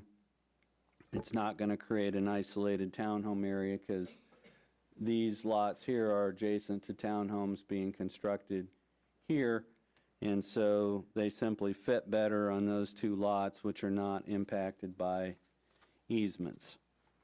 So there'll be no net increase in traffic because the ratio of single-family homes and townhomes will remain the same. It won't change the overall density of the development because the overall mix will remain the same. So we're just moving these 2 townhomes and putting them here, and these will be constructed as single-family, similar to these lots here. So an application was filed. It was scheduled for an October 4th public hearing. The Planning Commission conducted a public hearing and voted unanimously to recommend approval of this change to rezone these 2 lots right here to R2, single-family residential, in order to allow construction of townhomes on those lots. So there was no thought or proposal necessarily to downzone these lots to R1, but it's just recognized that because they're R2, they can certainly build single-family homes on those instead. And again, the Ryan addition is unique because there's a development agreement, and that development agreement requires for a specified number of single-family homes and townhomes to be constructed, and this action would would allow them to adhere to the development agreement, but just shift the location of those 2 townhomes. So we have representatives of Southview Estates here if you have questions, but I'll stand for any questions you have for staff. All right. want to acknowledge that Commissioner Linkowitz joined us. I'm not sure how long you were able to wait in the wings, but not to call you out or make it awkward, but do want to confirm with the city attorney whether he feels like it's appropriate for you to join this deliberation or wait till the next item. Put your mind at ease. I was listening to the meeting while en route and even prior to this item on the agenda. So I feel qualified to make a vote. Okay.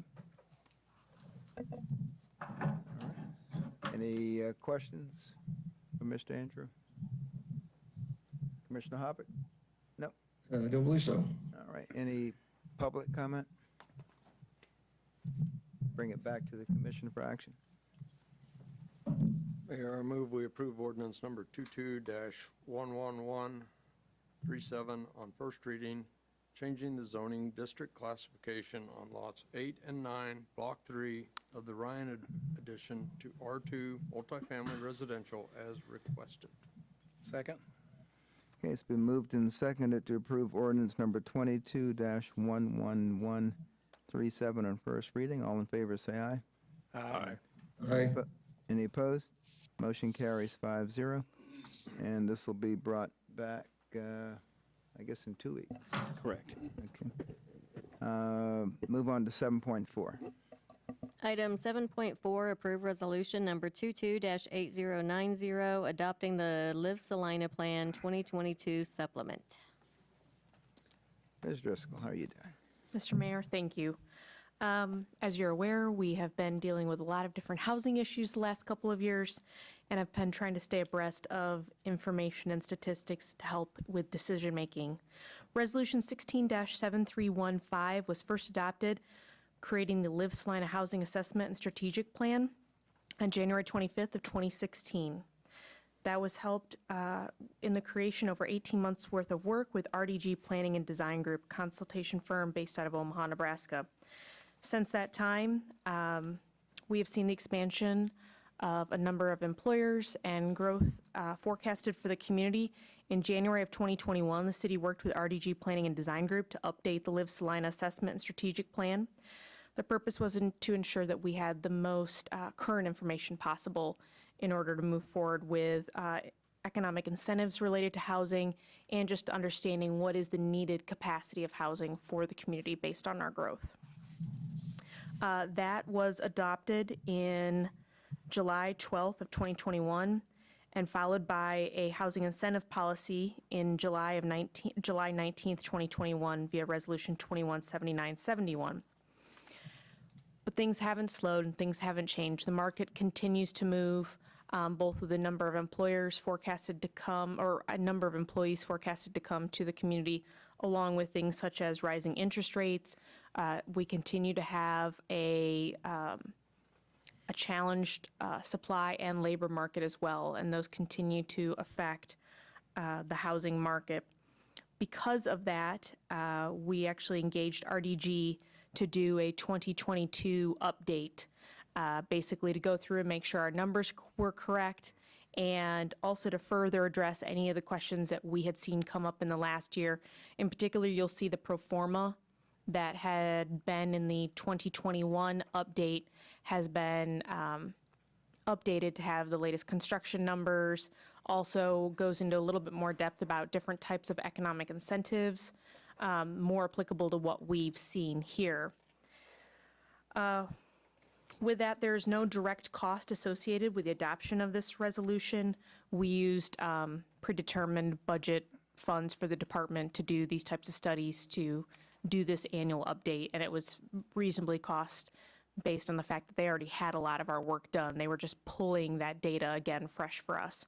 So you'll notice when you look through the 2022 supplement, the tables are the same, they just have fresh data. The maps and a lot of the textual content in there is still the same from 2021. We're just using 2022 numbers to make sure that's current.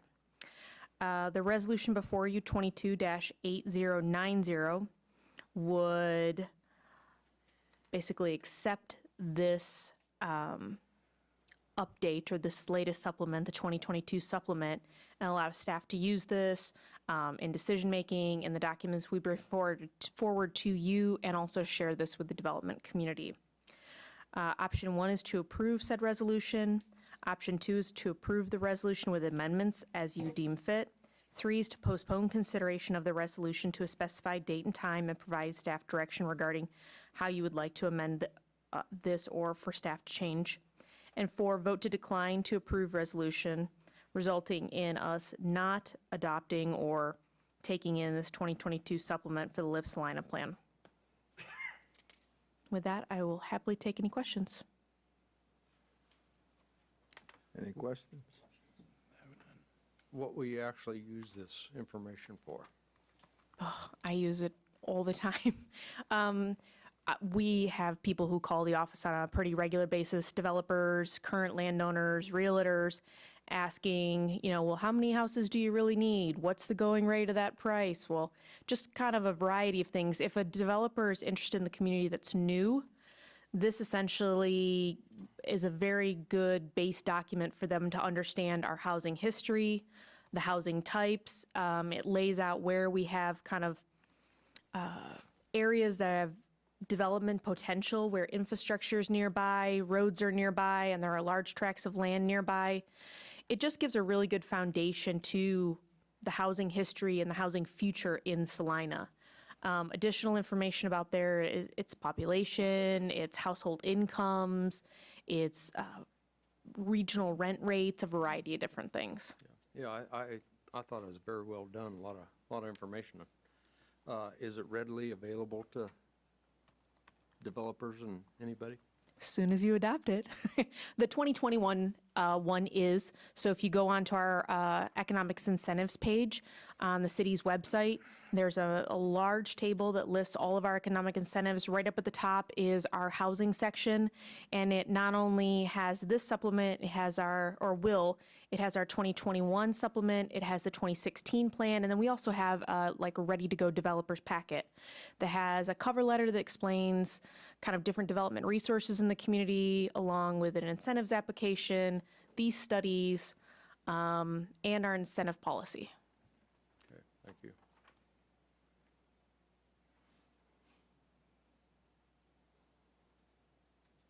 Just on page 16, where it says filling the gap, just a list of, well, they're not all incentives, but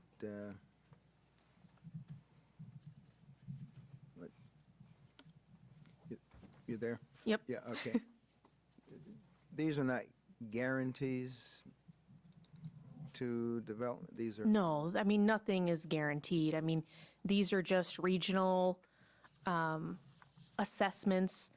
Part of this is also, one of the things we identified in the 2021 update was just educating ourselves, both as an organization and the body, expressing, wanting to better understand, if we gave incentives, where did that go? What did it mean? And how is a project really built out? What are all those costs that go into something? So if somebody says they need an IRB or an industrial revenue bond, what does that mean? If somebody says each unit's going to cost $150,000, how did they get to that number? So some of that is in here to kind of give us an examples of a reference point. Right, because we're not specifying any qualifications that would automatically... Nope. Okay. Nor are we... We do have the requirements incentive would be- policy that's adopted separately. Separately, Yes. This is kind of an inventory of the tools in the toolbox, and then the incentive policy speaks to kind of tying these goals, or these the analysis of needs, to turning them into goals that we could use the incentives for. Right. 'Cause it just sort of falls back to Commissioner Lombardo's question. When is this a guide? When is it a mandate? When is it how we make... Well, it's a decisions? supplemental plan. So it is a guidance tool. It's an informational tool.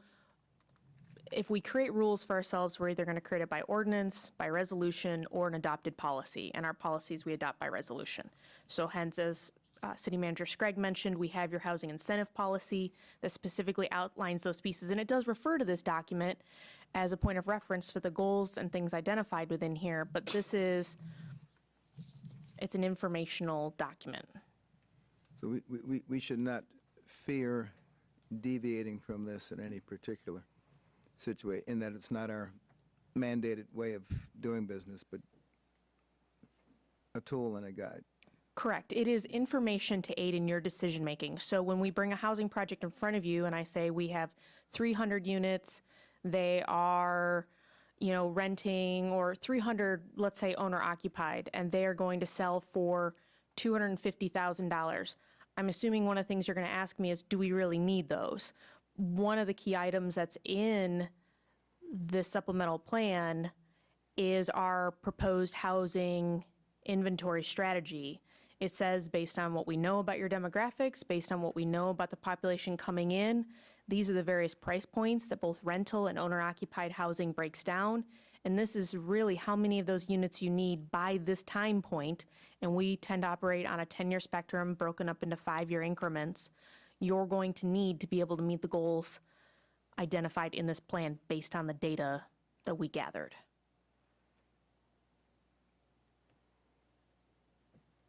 In one of the final paragraphs of the document, it says that RHID, IRB's incentives, the savings on rent is limited to $189 a month. I missed that. Can you explain?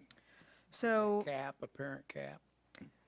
Commissioner Ryan, I believe you're referencing on page 17, there's 3 bullets under the section called how or what influences can Salina have.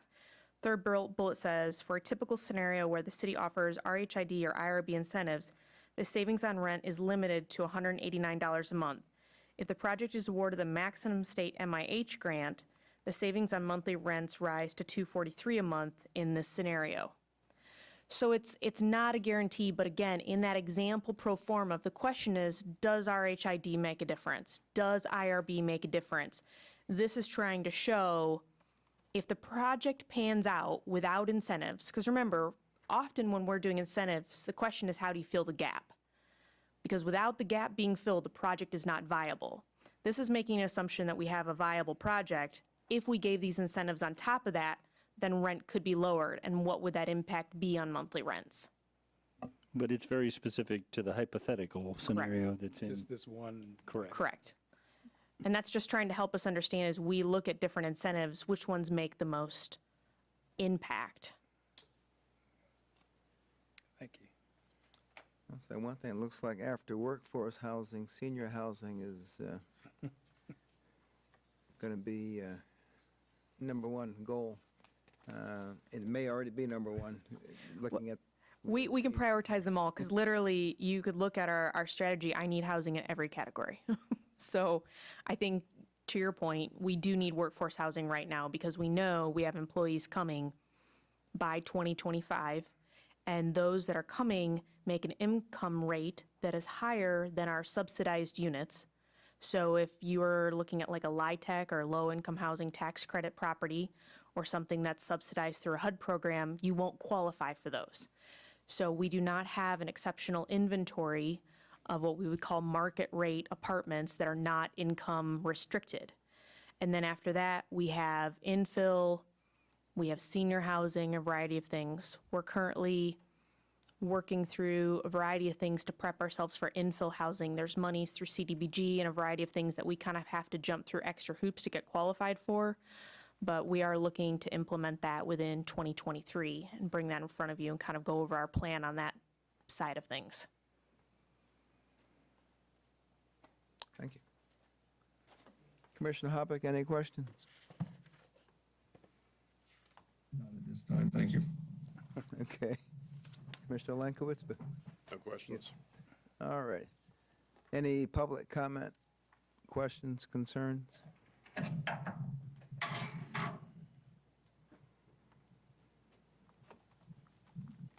John Blanchard. And I apologize, I didn't have a chance to read through the whole thing. As I said before, I did not get a notice of the meeting, and therefore I didn't even know this was on here till this morning. So I hope you'll bear with me.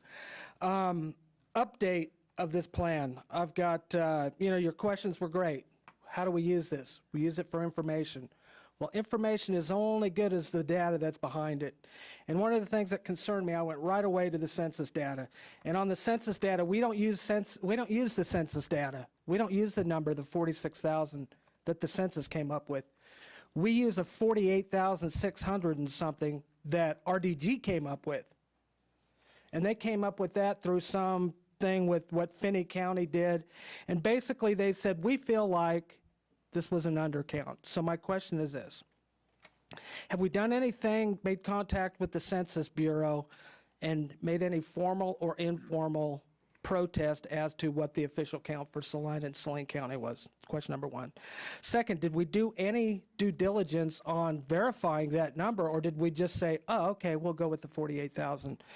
There are different things we could. Did we look at post office data? Did we look at school enrollment data? Did we look at water accounting data? Did we get a hold of Evergy and get their customer accounting to say, you know, we're 2,100 in the population off of what the census says we are and what RDG thinks we are. So I'd be a little more comfortable if we were using real data, because your information out is only as good as your information in. And the second thing is was there any consideration on the numbers placed with what the enrollment increases at K-State, Salina, and KW have been, if they are one-offs or if they will continue to grow? And then the other thing is were the student housing units that were coming online very soon taken into consideration on those? The next thing was, during this entire process, did RDG Group interview any landlords or people with investment properties to find out kind of what their take is and what they've been experiencing, like real world experience? Don't know how much of that stuff is in there. We hear an awful lot about all these new jobs that are coming, and I happen to think that Kubota and Schwann's Global, both, one's a South Korean company, the other's Japanese, have been innovating their factories for the last 40 years. My feeling is that their goal in building these new shops is not to hire as many people as they possibly can, but to eventually move towards a dark factory and eliminate employees. And I'll just wrap this up. I don't believe that we have a housing crisis. I believe we have a rural flight crisis. And I think we've had it for 20 to 30 years. There's not a whole lot we can do about it. Demographics are demographics. And if you dig down deep into the different cohorts of the census data, you'll find that the only positive groups we've had only begin when you get past 45 to 55 age cohorts. All the younger cohorts are lower, and so moving through the next several years, those are going to continue to go down. They're not going to go up, because that's just the way demographics work. It's almost a demographic time bomb. We continue to get older, so it's good to see that senior housing and over 55 housing is somewhat of a priority.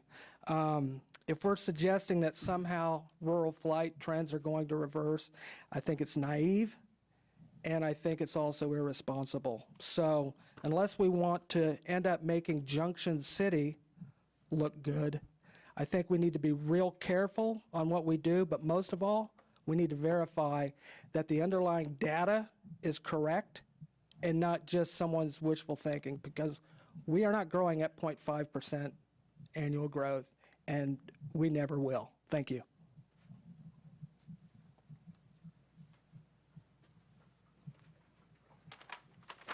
Norman Mantle, Salina. I know you've heard this a lot from me, but I thank Mr. Linkowitz for demonstrating one of our problems, and also Mr. Hoffick showed us. It's water. You brought water, didn't you, Mr. Linkowitz?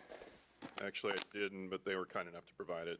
Well, It's here. but we're not going to be providing the water anymore. We ain't got it. We ain't got it, folks. You don't need to be doing this expanding. They're going to need water. The Colorado River will dry up in 4 years. If we continue on the continuous weather patterns we have, our water comes from the Rocky Mountains. The Colorado River goes west. The Arkansas River comes this way. The North Platte River comes this way. be very careful on development, because if you ain't got water,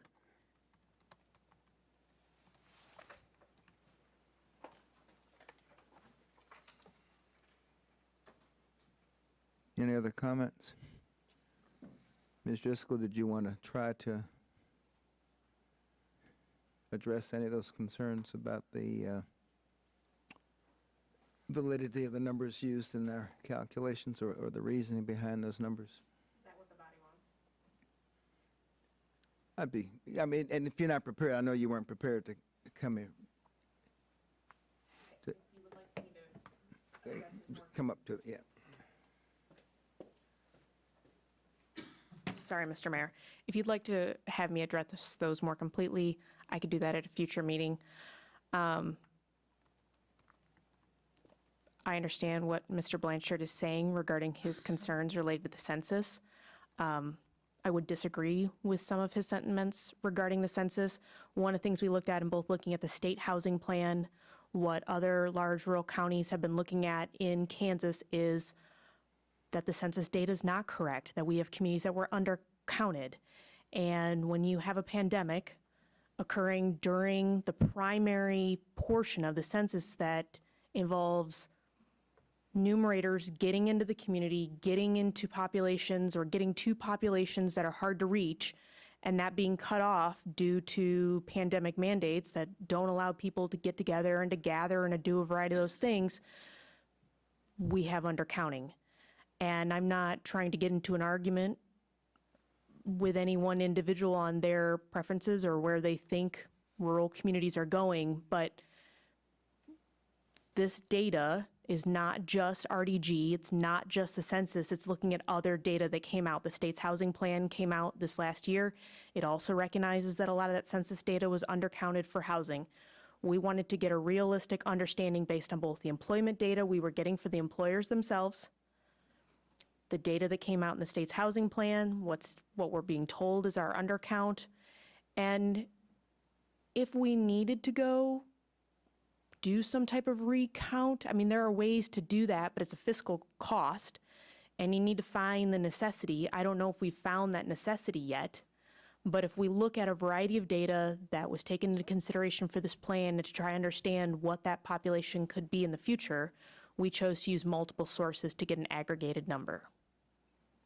Okay, is the rate of our housing construction going to be slow enough that we can put the brakes on, or almost say necessarily speed it up, but if predictions need to be addressed, this is a slow enough moving process that the plan can be adjusted again, as can our needs? As the world is working right now, I plan on probably looking at the next, at least to 2025, of us doing an annual supplemental update, because the numbers mean that much and they're changing that much. So I think it'd be relevant to have this conversation again next year and see where our numbers currently at. What have interest rates done? What has happened to the labor market and to materials and things like that? A lot can change in a year. No, I do not think our housing numbers in here are too aggressive or too speedy. If anything, I think some of the employers would tell you they're probably not fast enough, but the market will always drive the speed of development. Our incentives are there to help speed things up. Providing this data proactively is there to speed things up, to get people up to speed and understand we have demand, here is where you should offer supply. But if the demand is not there because, let's say, an employer pulls out or that labor slows down, the market will adjust itself.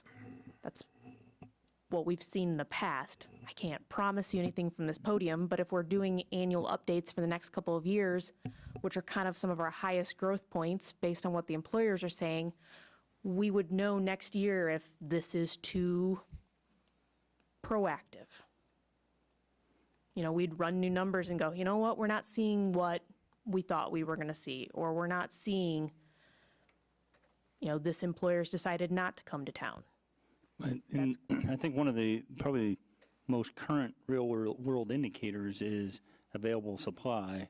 as it's analyzed in terms of housing activity and the number of listings on the market compared to sales. And what we continue to hear is that is exceptionally tight for Salina. So I think there's some capacity there for the market to absorb that and see how buyers respond, and then they can react to that. I mean, I haven't seen the number recently, but that's an analysis that's done by economists as well as realtors in terms of I'm drawing a blank on the term for it, but they take a look at available listings and sales activities and how many months supply there are, and continue to conclude we're exceptionally short.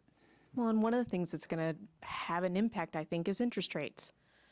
When our interest rates are higher than they've been in 40 years, who would have bought a home 12 months ago may not be buying a home this year. They may be renting. So a year from now, our ratios for our future housing program may have changed. We may need more rentals because people simply cannot afford owner-occupied units due to interest rates. So those are things that can change, and that's why we're going to take that annual approach to this. Is the collection of data systematic enough that, I won't say you just tell the computer to go get certain numbers and generate a report, but is it easy enough for you to expect to be able to do an annual report? I think an annual update would be great. But no, I mean, that's what I anticipate doing with RDG. There's a certain set of data in there, and those sources are identified in the plan, and those will be regularly recalculated. Essentially, these are our tables and our numbers, and those would be refreshed. If something has come up, like we did look at interest rate a bit in here and seeing how would interest rate affect our example pro forma project. If you look between 21 and 2022, the interest rate is higher on the money being borrowed. That will affect the viability of a project, correct? Time is money. If I gotta borrow that money for a longer amount of time, it's gonna cost me more. So that may affect the number of people able to develop new projects. We aren't seeing that on an individual basis quite yet, because really those individual interest rates have only started to hit peak highs in the last few months. I anticipate when we run numbers in 2023, we will see maybe that more individualized hit and how owner-occupied is being affected. Mayor Davis? yes, sir.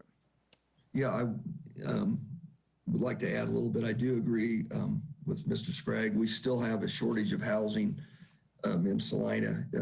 If you look at the number of houses on the market versus the number of individuals who are looking to buy.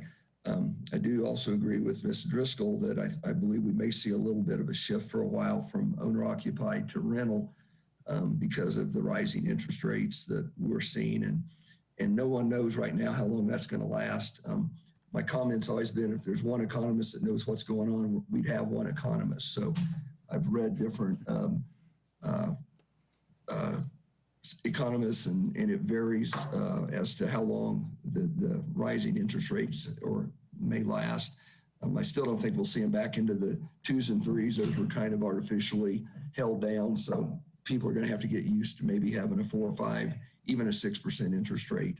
But I can tell you from speaking to some of our employers, from being out at the Kubota Great Plains unveiling celebration the other day, they're concerned about housing. They're trying to, they're needing to get some individuals hired, and we need places for those people to live. So we do need to continue to move forward.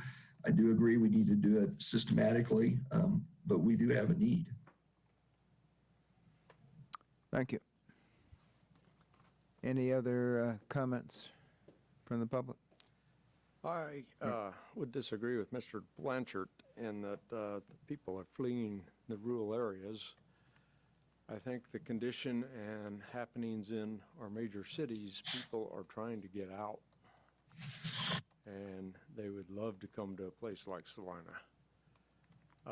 We do have opportunity here, and I agree with Ms. Driscoll that the free market will balance out.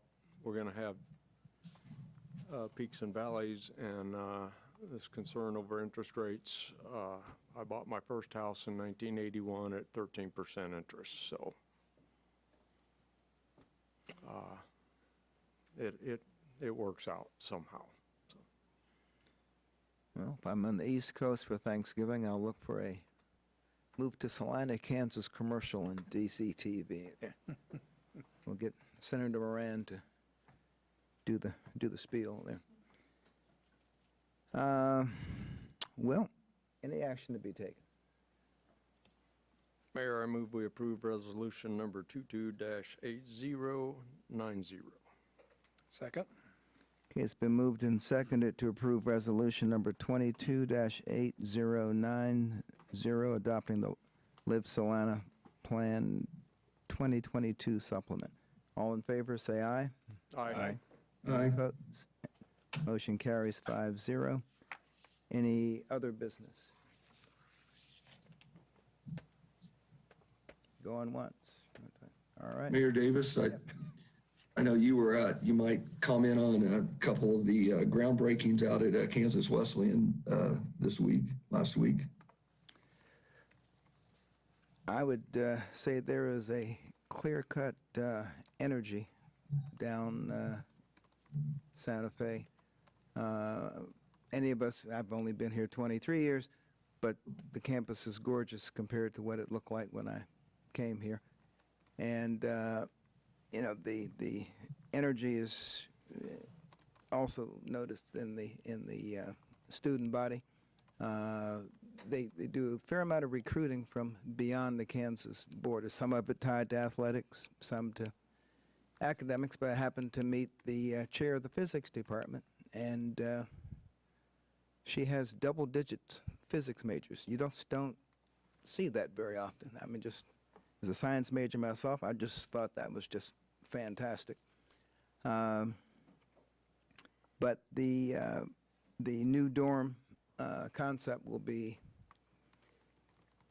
I guess, couldn't call them tiny houses. There'd be tiny dorm units, but they're going to look like tiny houses. So I'm excited to see if this construction method works in Salina and what the reception is, because it would certainly establish a new housing type, you know, that we've talked about for a real long time here, but never really pushed forward. So we'll have a little experiment, not at our expense, in town, and we can see how it turns out.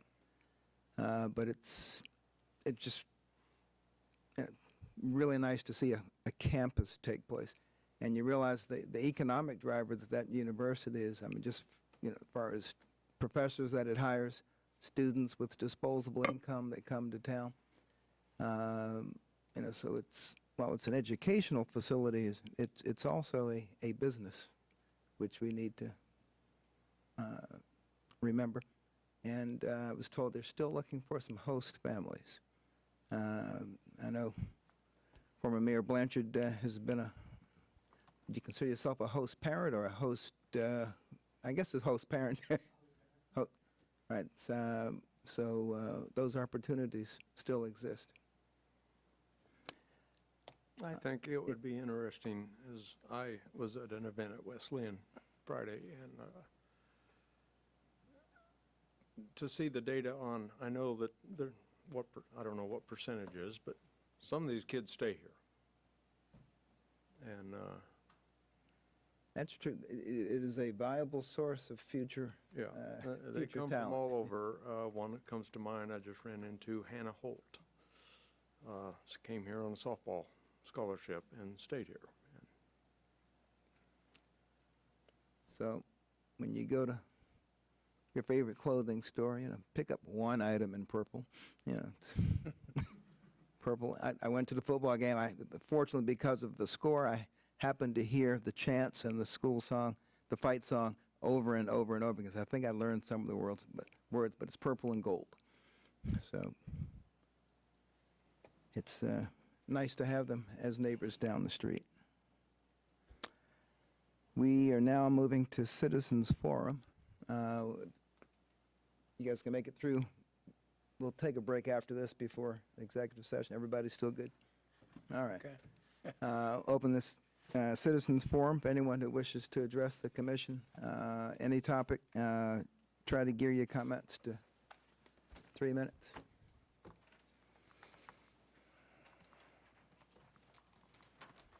Norman Mantle again. On your housing issue, here's something to think about. Who needs this housing? Your employers do. Let the employers build this housing. They can rent or sell it to the employees. You eliminate the middleman. That'll bring the cost of your housing down. The developers, they won't like it, but it's in the best interest of the employers and the employees. They both benefit. So you could look at it that way. How much would that, your house would be just sold for cost, maybe cost plus, not a 50% markup or whatever these houses are being marked up. That's the problem. The housing is too high price. It would be company housing, but you can work on it. That would work, wouldn't it? I think our country tried that once before, but didn't always work out well.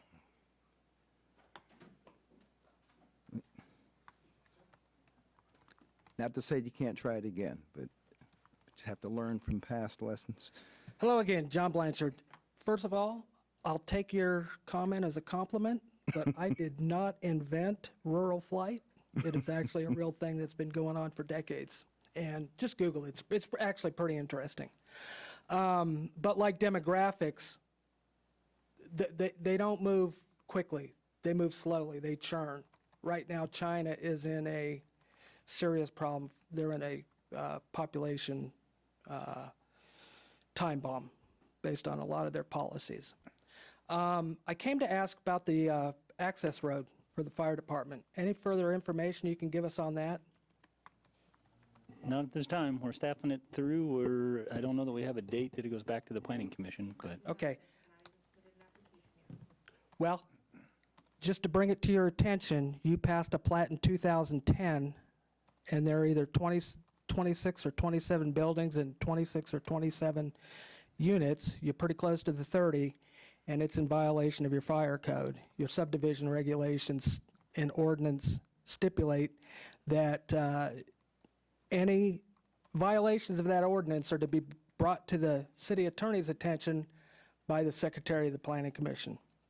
So I think you have a plat from 2010 that does not comply with the fire code.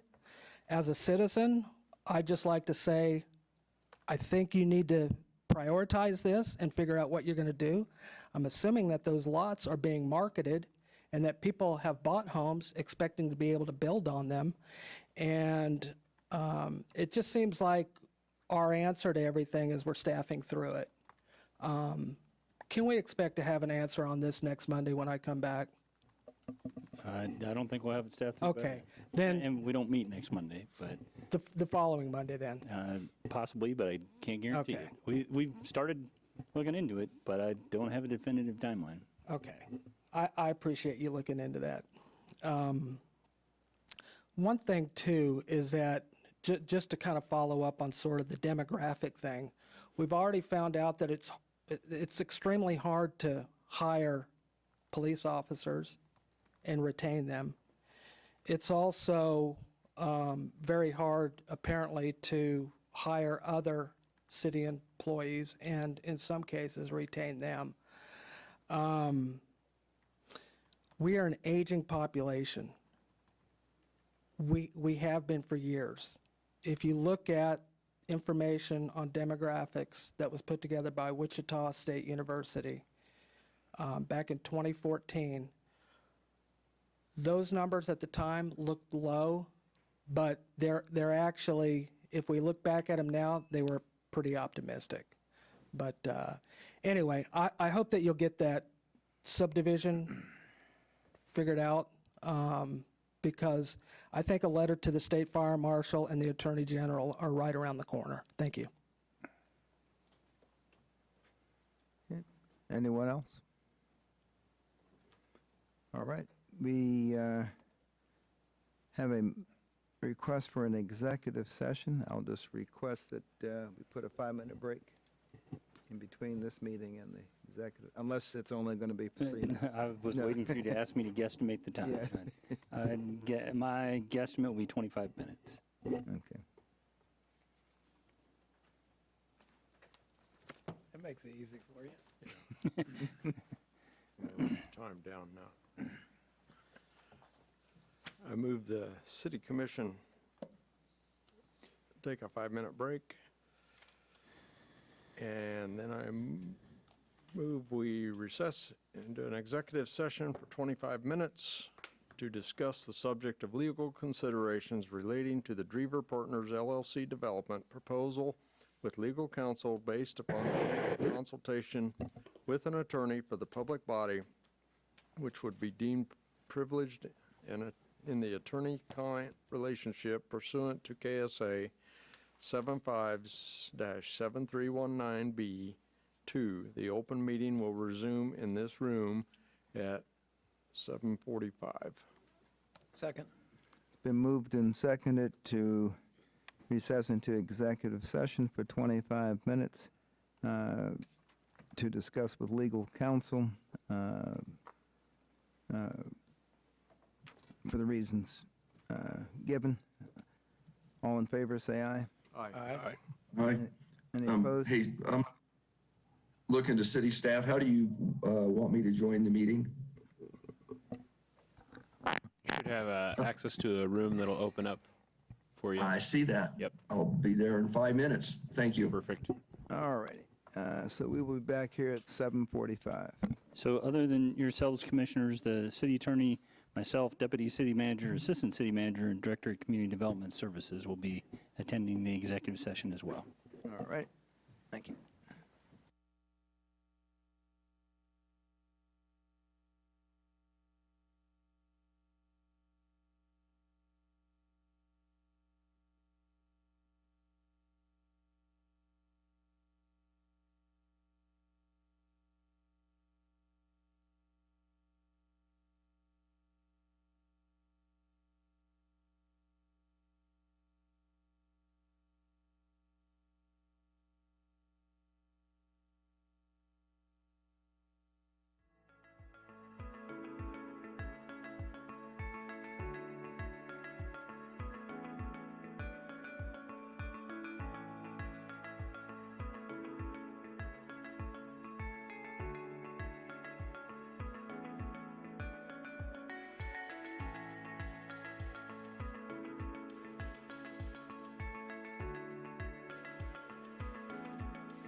rules.